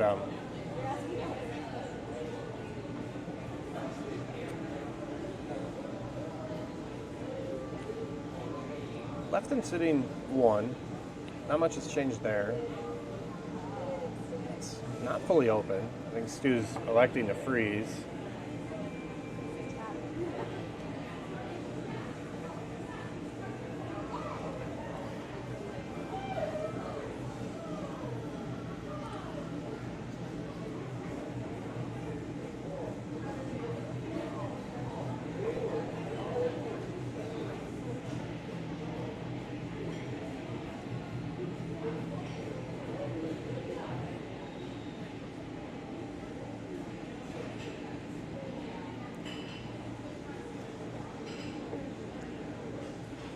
Freeze is the call.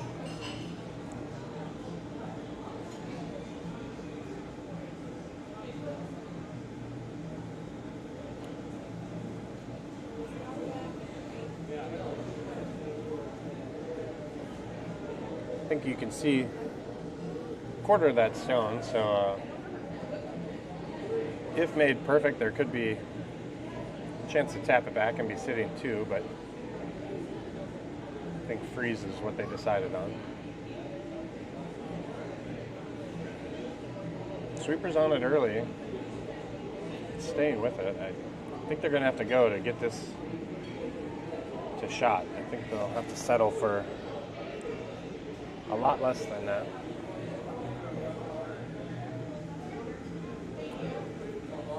Ends up top 12, center line. Dolan's got it already set up. He wants to hit that open yellow and flop in. Potential for a big end coming if he can do this right and roll to a good spot. I think a big roll would be a big help for them. I don't want to set up a double on shot rock.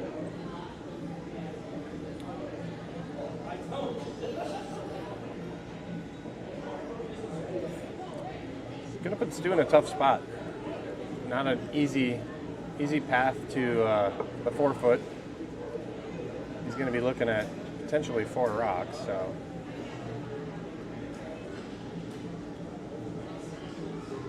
Chris Dolan has an amazing slide. I mean, does get the nose hit. I can't remember the last time I saw somebody slide to the top of the other house, not in a practice situation. Must be intimidating as the sole sweeper to have your skip lurking like a jungle cat behind you all the way down the ice. I also didn't see him lose any momentum either. He stayed with that stone. Kind of impressive, really.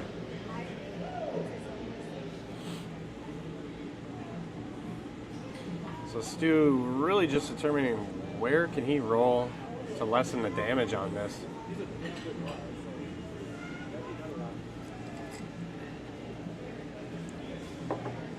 I think if you get to your position via the hit, you've done yourself a favor. You've removed a potential scoring stone and achieved the same aims. Looks like back 8 is the call. Potential tap on the center line here. Benefit of that is even if it's, let's say it's underweight or something, he could cover his own if he got to nose and outcount quite a few of these and make it tough to remove that yellow.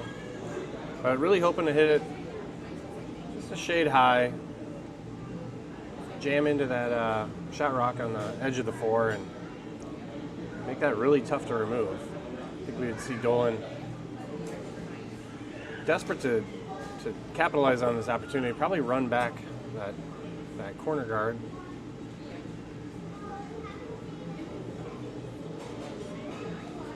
So, very tough shot coming up here for Stu Taran.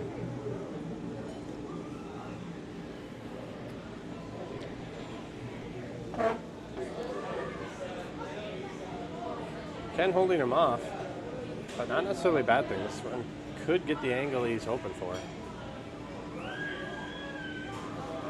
Never curled up as much as it needed to.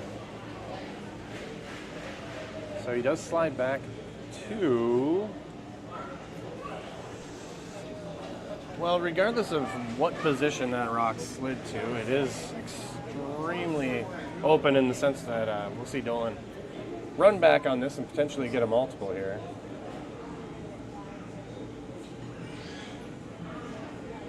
So, opportunity to blow this game wide open here.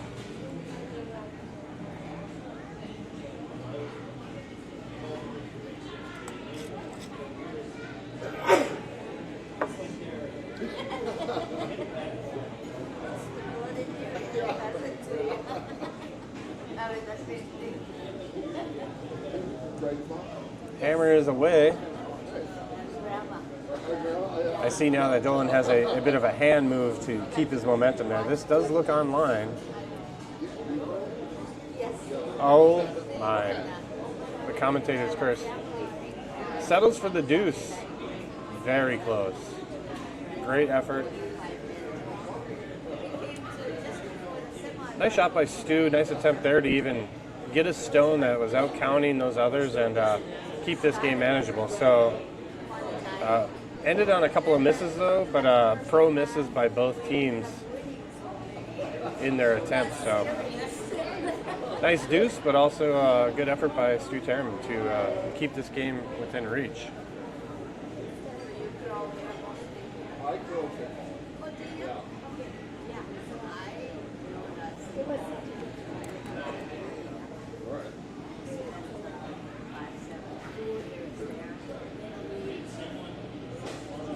We're away in the 7th end. Max Smith got the skip coming out early. I think they really want to make sure that this is deep in the house. Didn't need any sweeping, but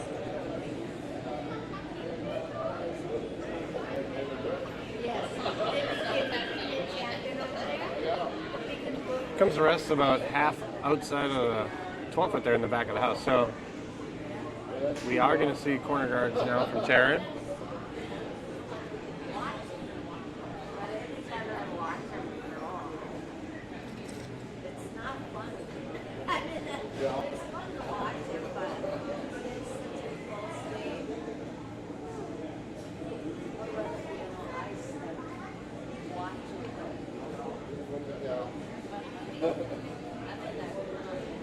Okay, so the cat's out of the bag on what the activity is in between draws.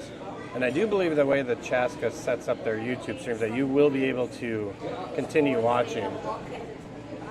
President Amanda Clore is bringing the junior stones out of retirement. After their last shot draw, points are taken, which we do after every draw. They look so funny. We will be having teams throw junior stones. If someone wanted to click over to sheet 3 right now, you would see one of the teams throw theirs. Team RNG's stone has been thrown. I'm not sure what's going on over there, but there is a junior stone touching the lid. So somebody had a great throw with the junior stone.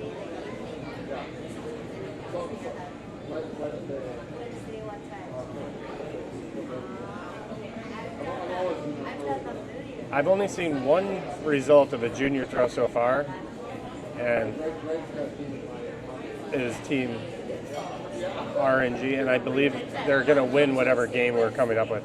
That thing was 4 inches off the pin, so apparently not the handicap that we thought it would be for them.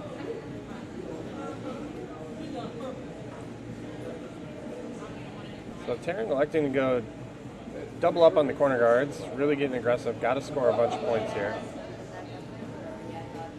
I think if they can get within range, they've shown that they can put a lot of pressure on and a steal. Very possible. It hasn't panned out the way this game is played. We're seeing Dolan scoring the even ends and Taran scoring the odd ends, but that's not without trying. They've definitely made Dolan make some shots, especially in the first half of this game. So I think if they can get a deuce or more here, they're in a spot they can be happy with.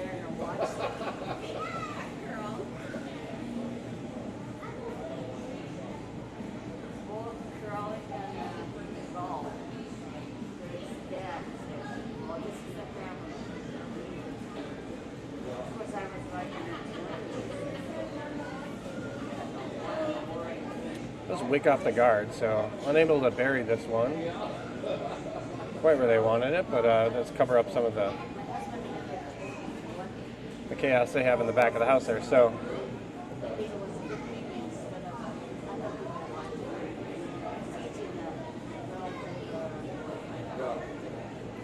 it is edge on edge. Stu doesn't seem to want to try to roll under.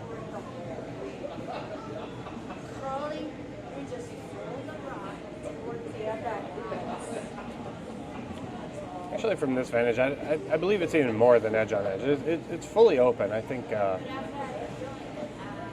do believe that Taran could get a shot under a corner guard and move that back. Potentially even doubling out what's on the back there, but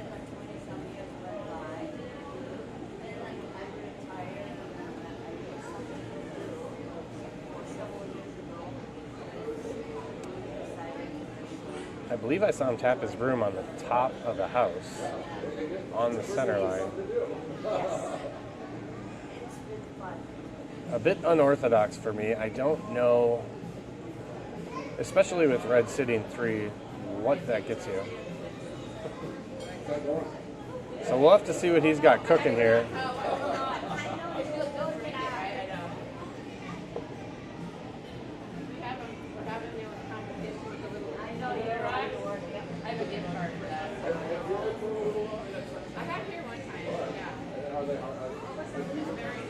So, shot called, shot made. Dolan electing to hit and roll off of that. The outturn side of the sheet is pretty wide open, so no real jams over there. A little bit of a flop. Could be covering 2 redstones, so we'll see if this one gets on the house. But at least if it gets to the right spot, covering a couple shots is possible here.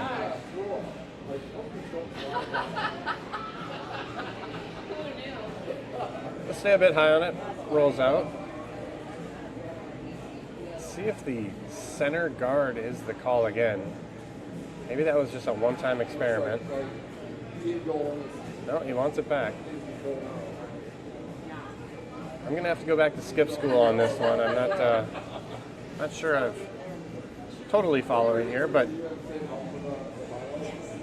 I do like a skip that likes a good tap. I do think that's a lost art. Stones in that control zone can be tapped in any direction. You just have to have the confidence in your shot makers to do it. But when you're down this many and the game is winding down, I'm not sure I'm in love with this. I see an opportunity to get behind either one of these guards, and I think Dolan's just fine to blast this out the backside.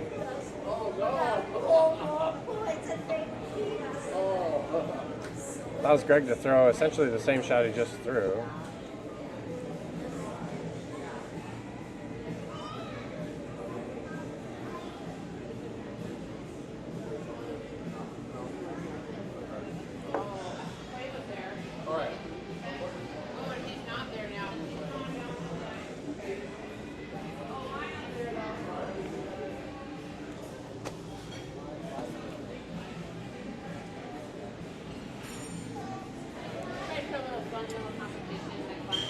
So nothing's really changed. We have red sitting 3, 2 of them behind the tee line.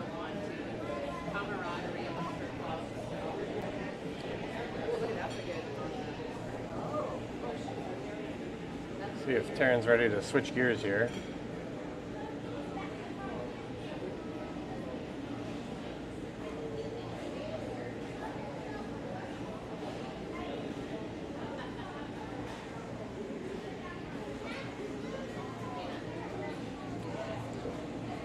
Like the call is to the edge of the 4 under the red. If perfectly lined up, it would be really tough to remove. The run back would jam.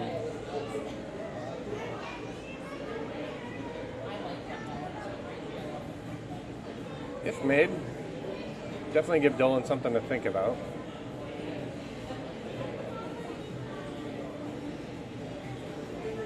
There's a lot of shrapnel behind it, so even if it's just peeking out or fully open, there's no guarantee that it'd be easy to take it out.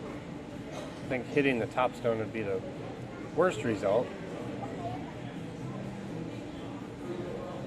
It does look like that's what's going to happen. Enough of a bounce off. I think Greg's going to have one more opportunity to blast this red or this yellow out the back. If he stays high side on it, should have no problem there. And taking your own red and biting the back 12 is not the worst thing in the world. So Stu basically calling his own number and offering up some stones that were easily removed for the most part, and I'm feeling pretty confident that he can manufacture a 2 with his own. Greg is staying high on this. It does move. Able to get it out though.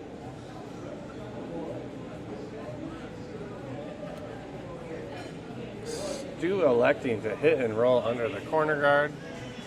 Hallelujah. We are in business.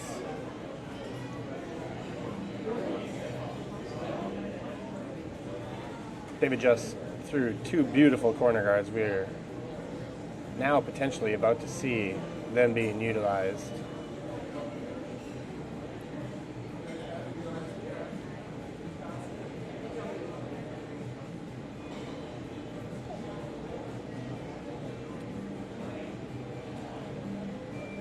Gets the right angle on this. It should be able to shoot out the back, but it does look like it's going to stay high side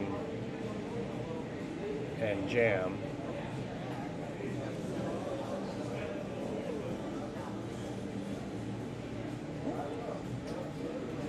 Stays open, does remove 2 reds.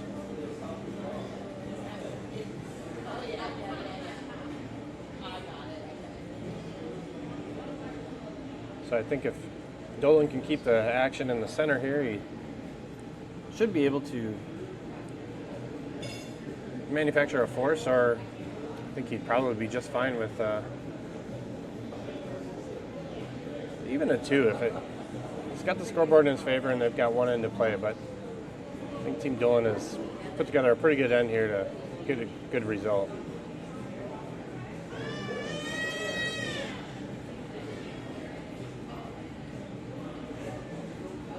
Hoping to get low on this stone and avoid his shot, what will be his second shot in the back. Max on it to hold the line. We'll see where this rolls.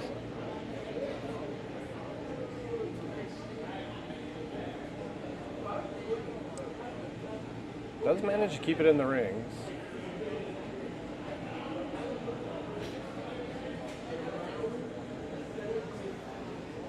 So still sitting 2. Scoring area is essentially most of the house, so we'll see the skips deuce here under these corners. Skips deuce attempt, I suppose.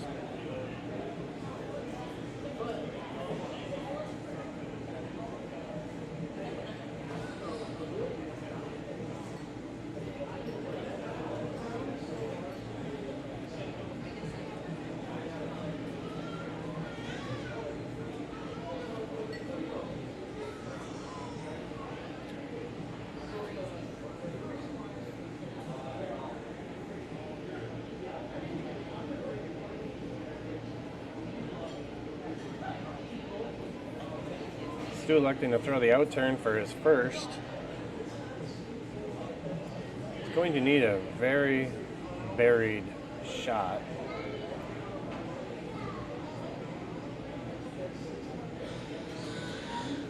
Like I said, anything full 12 foot would be shot rock. Does have a pretty aggressive broom on this, so understands that he's really got to tuck this in.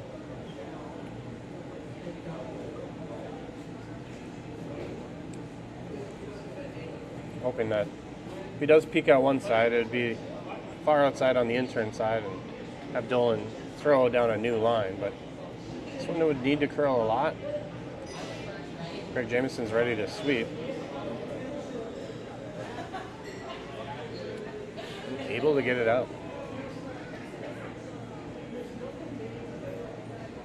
So it does look like Dolan's going to be able to put a lot of pressure. We'll see where he puts this one. I think he's just fine with anything in the rings, and have Stu looking at a draw for 1 on his last.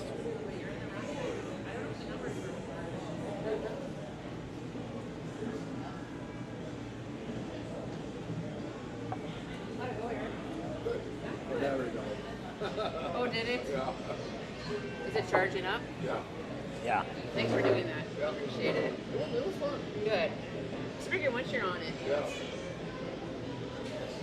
Well, Eric, we'll have you, I'm assuming that, I don't think we'll see handshakes after this. It looks like Taran will have a draw for 1 and Looks that way. bring it within 2, so I think we'll see an 8th if you want to go grab your Yeah. As soon as this is done, I'll go grab it. Okay. See if I can buy another end. The baby rock challenge has been really fun. I know. So yeah, I've been inviting viewers to stick around. I believe Chaska's streams run long, so it's not going to cut off at the end of this game. After we do our last shot draw with traditional rocks, they can stick around and watch baby rocks. Jose Chapa from 4 Seasons on sheet 5 throwing his baby rock. And it is out the back. Did not make the adjustment needed. He's going to want that one back. The winner right now is 8 1/4 inches. I saw it was at RNG over here. Oh, is it? I think so. It's a Stu with a critical draw here. He needs to get paint.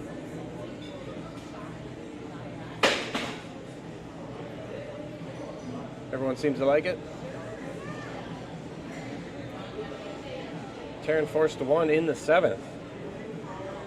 By my marks, that looks like we have Dolan 6, Taran 3.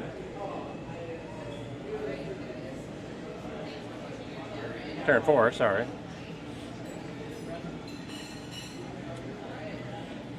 And Dolan will have hammer.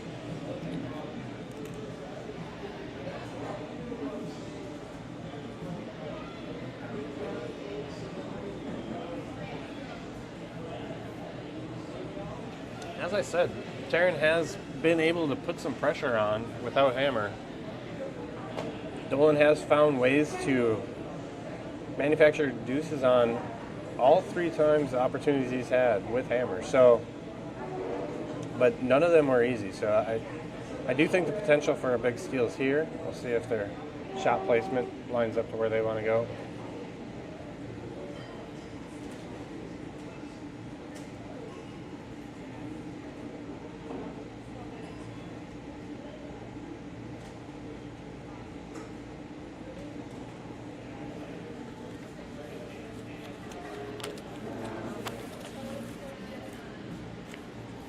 And we do have it settled now, so the winner of this will be playing Chaska's RNG in the final. They defeated Frogtown Silverness over on sheet 3, so if Taran wants to join and have a rematch with RNG, a team they defeated to get here, he's going to have to pull out something pretty amazing. Dolan electing to come around, wants to get into position first.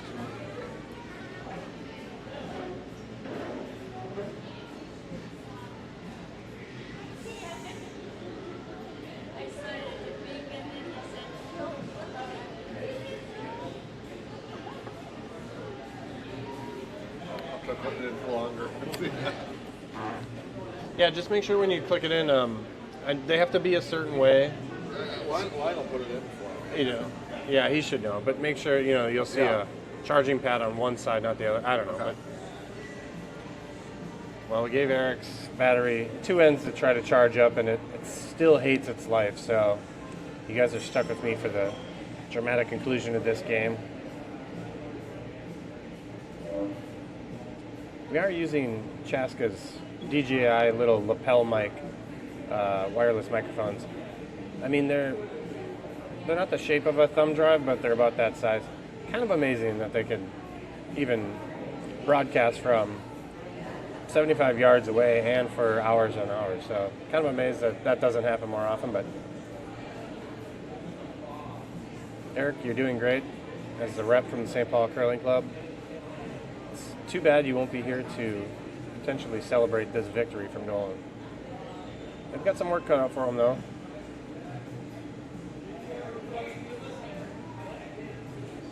Electing to throw his stones and not throw anything through the house, so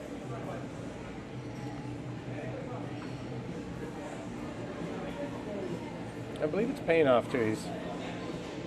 He's sitting 2. Great position on both those stones.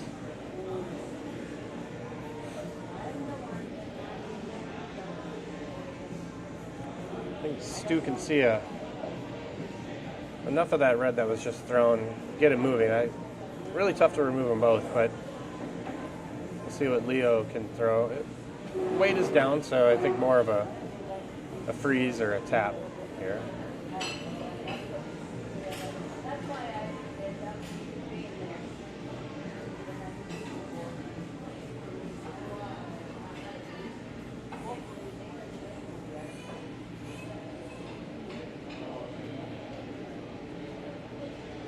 Sweeper's on it.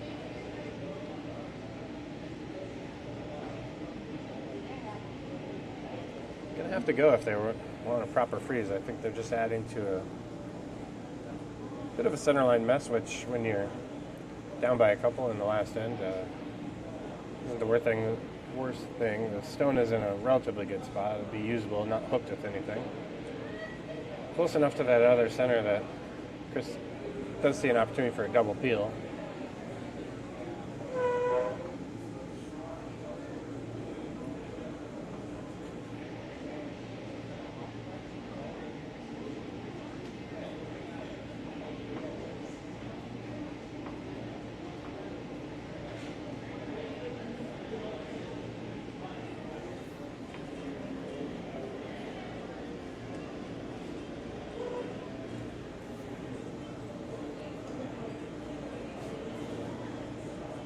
Max's peel does miss and clears out one of their reds, leaving 2 center guards. So, bit of a lucky break there for Stu. See if he can get a couple tucked into good spots here.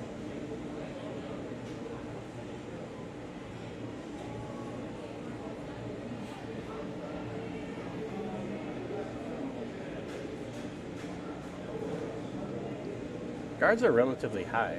This inside in-turn side is more than halfway up. I think the second one's probably a little bit closer to halfway. So anything at the T-line or forefoot, Chris probably will have access to. I think we'll see him attempt the double peel again this early in the end, but he gets into a situation that's really making him uncomfortable. I think he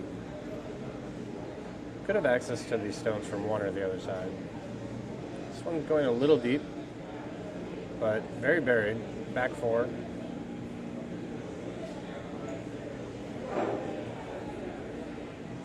Double peels call again.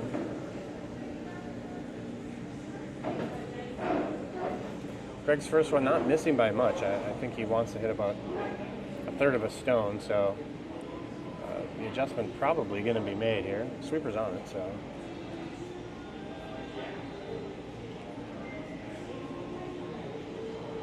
Does make contact with both. Hit zone does roll into the side 8, but middle is wide open, so we'll see Stu try to guard all of this.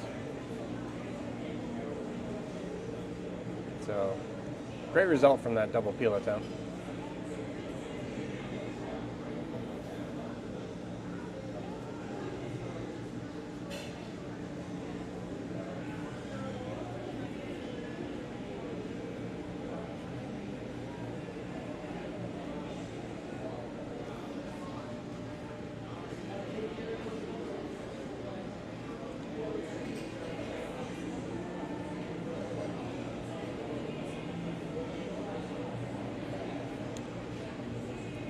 Ken Olson being asked to throw center line, about the top 8, I believe, is where the broom was put. I think the tolerance on this is to be light. Appears it might be.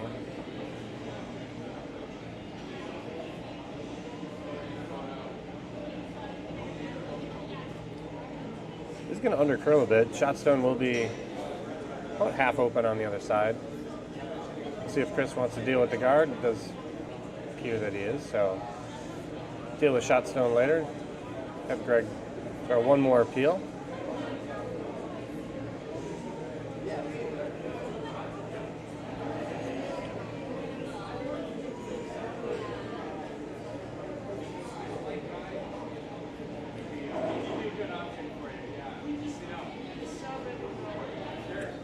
Nice shot. I like how Dolan didn't go for the double attempt. It was there, but a possibility of leaving that shooter in a bad spot was too obvious. So smart call. Made the peel. Made it go away.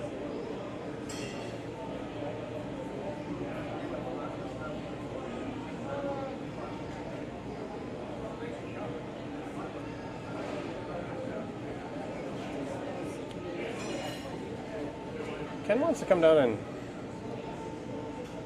talk strategy. I think the call was to put another center line, top house.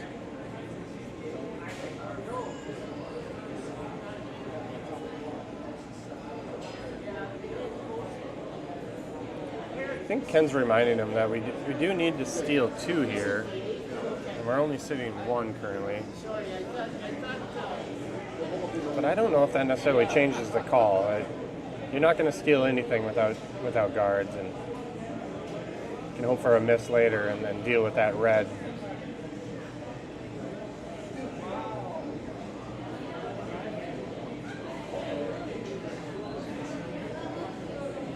Ken thinks he can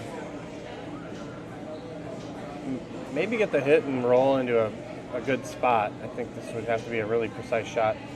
Could be sitting 4 after this, but tough to see where this would roll into a spot that wouldn't give Dolan a double right in the middle. And again, all paths to the button would be open, so it does look like Ken was successful in lobbying for this change.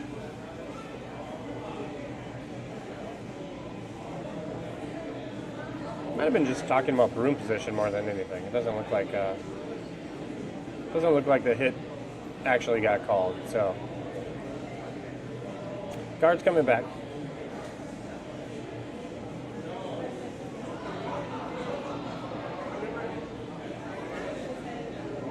Higher than the last. Does overcurl a bit. Leaves a little bit of the intern side peeking out.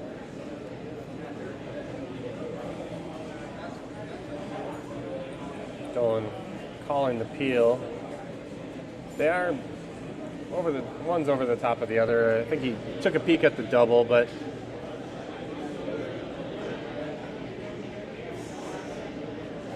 taking a longer look at the double, I think.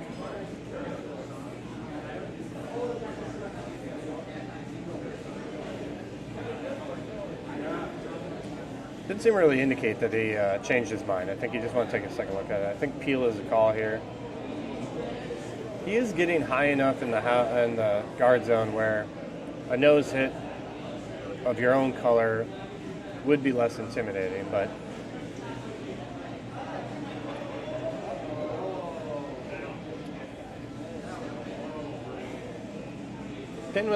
peel was a bit thin, but it spun back on. But that shot is at the tee line, not the end of the world.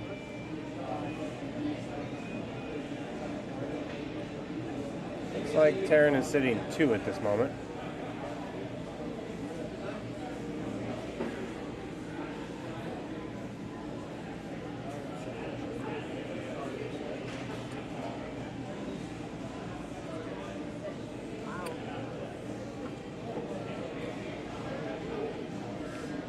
Discussion really centering around where to put a stone and not leave a double. They are lying 2. There is enough separation between the 2 that I'll take a beer. What was that? I'll take a Kona. Coke? No, Oh, Kona. Gotcha. I think he said we had I don't know, like 50 or 60 years left from that thing. Yeah, That's what he kind of guessed, whatever it was. So any of that would, you'd have to have yeah, Paul balls on on it. it, balls on it. Okay.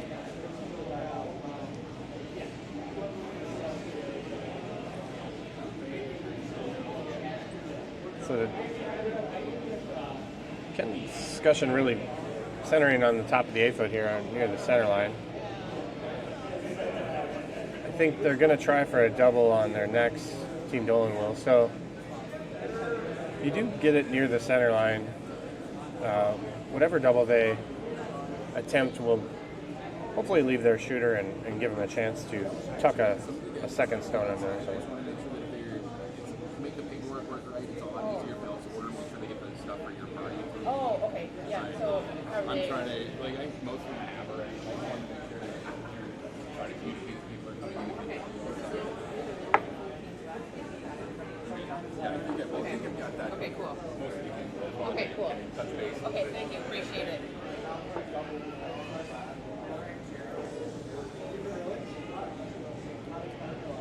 So Stu, needing 2 and lying 2, needs to put this in a great spot.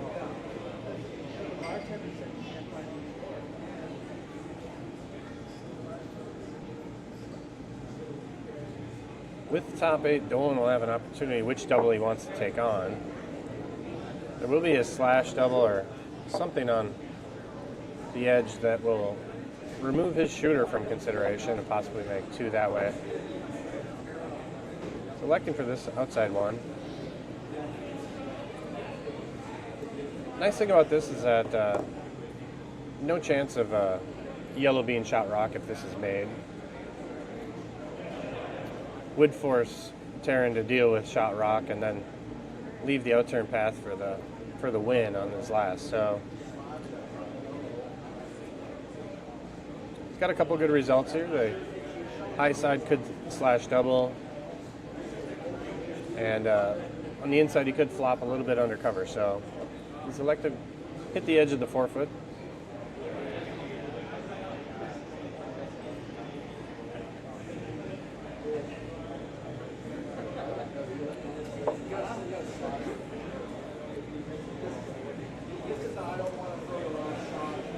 If the roll is off the mark just a bit, it would give Taran a run back on that to be sitting 2 with possibly a guard covering it. So the shot has to be made. If not, Chris could find himself with a really tough draw on his last.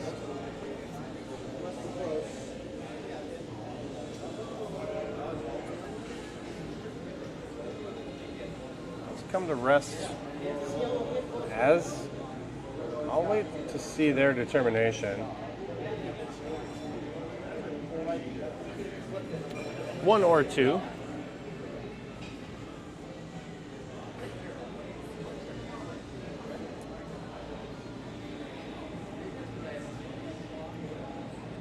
If it is sitting second, you could see Stu have some variety in terms of where he places this. If it's shot rock, it needs to go away now, and it is side by side with that red, so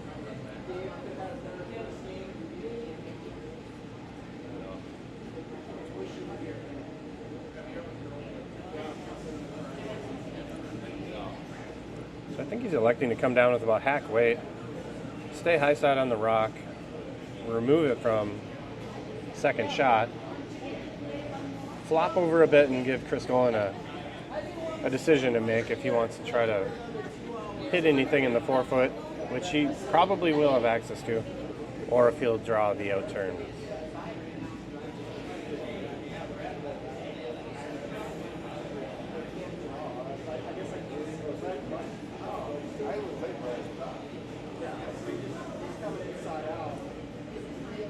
Looks like hack weight is a call.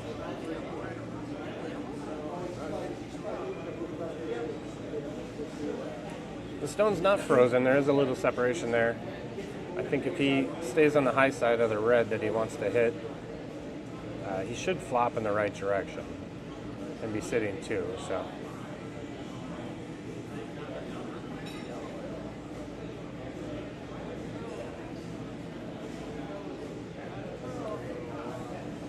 stone's coming over. Will be close, but I do believe he'll miss that center.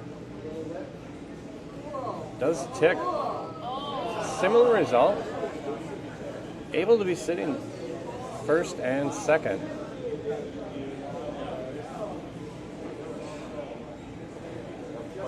So early broom indication makes it seem like the draw to the 4-foot was the call. That does look to be where he's settling on it. So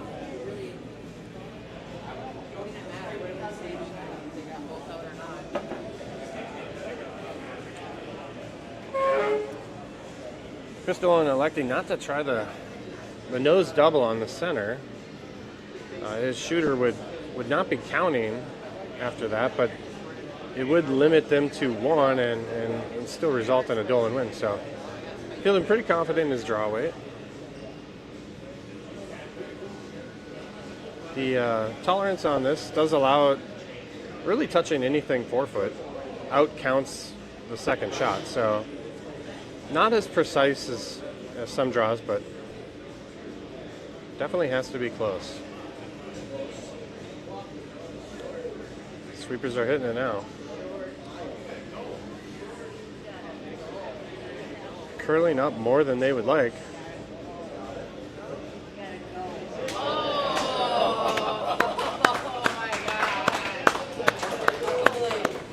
And throws a dart.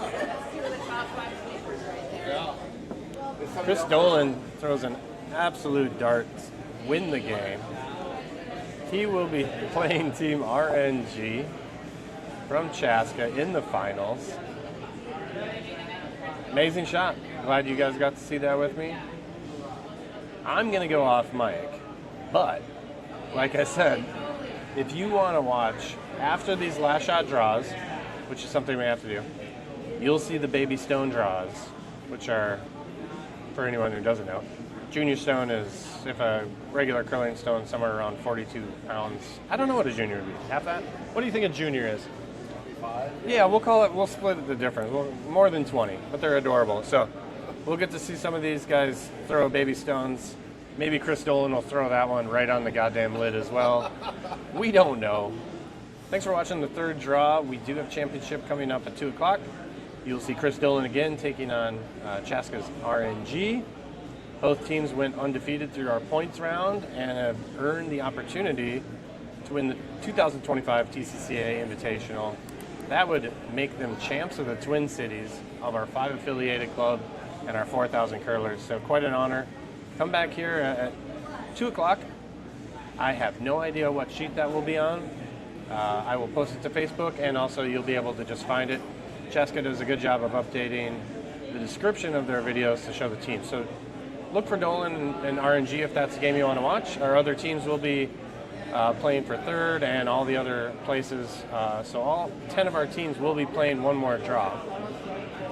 Also on the line is a club championship in terms of the two teams, their cumulative points and what those result in. So there could be an opportunity for a club other than just the winner of the individual championship to win. So lots to watch, but come see us at 2.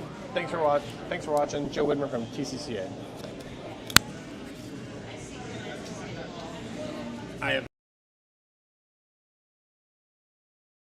That was fun. I think red is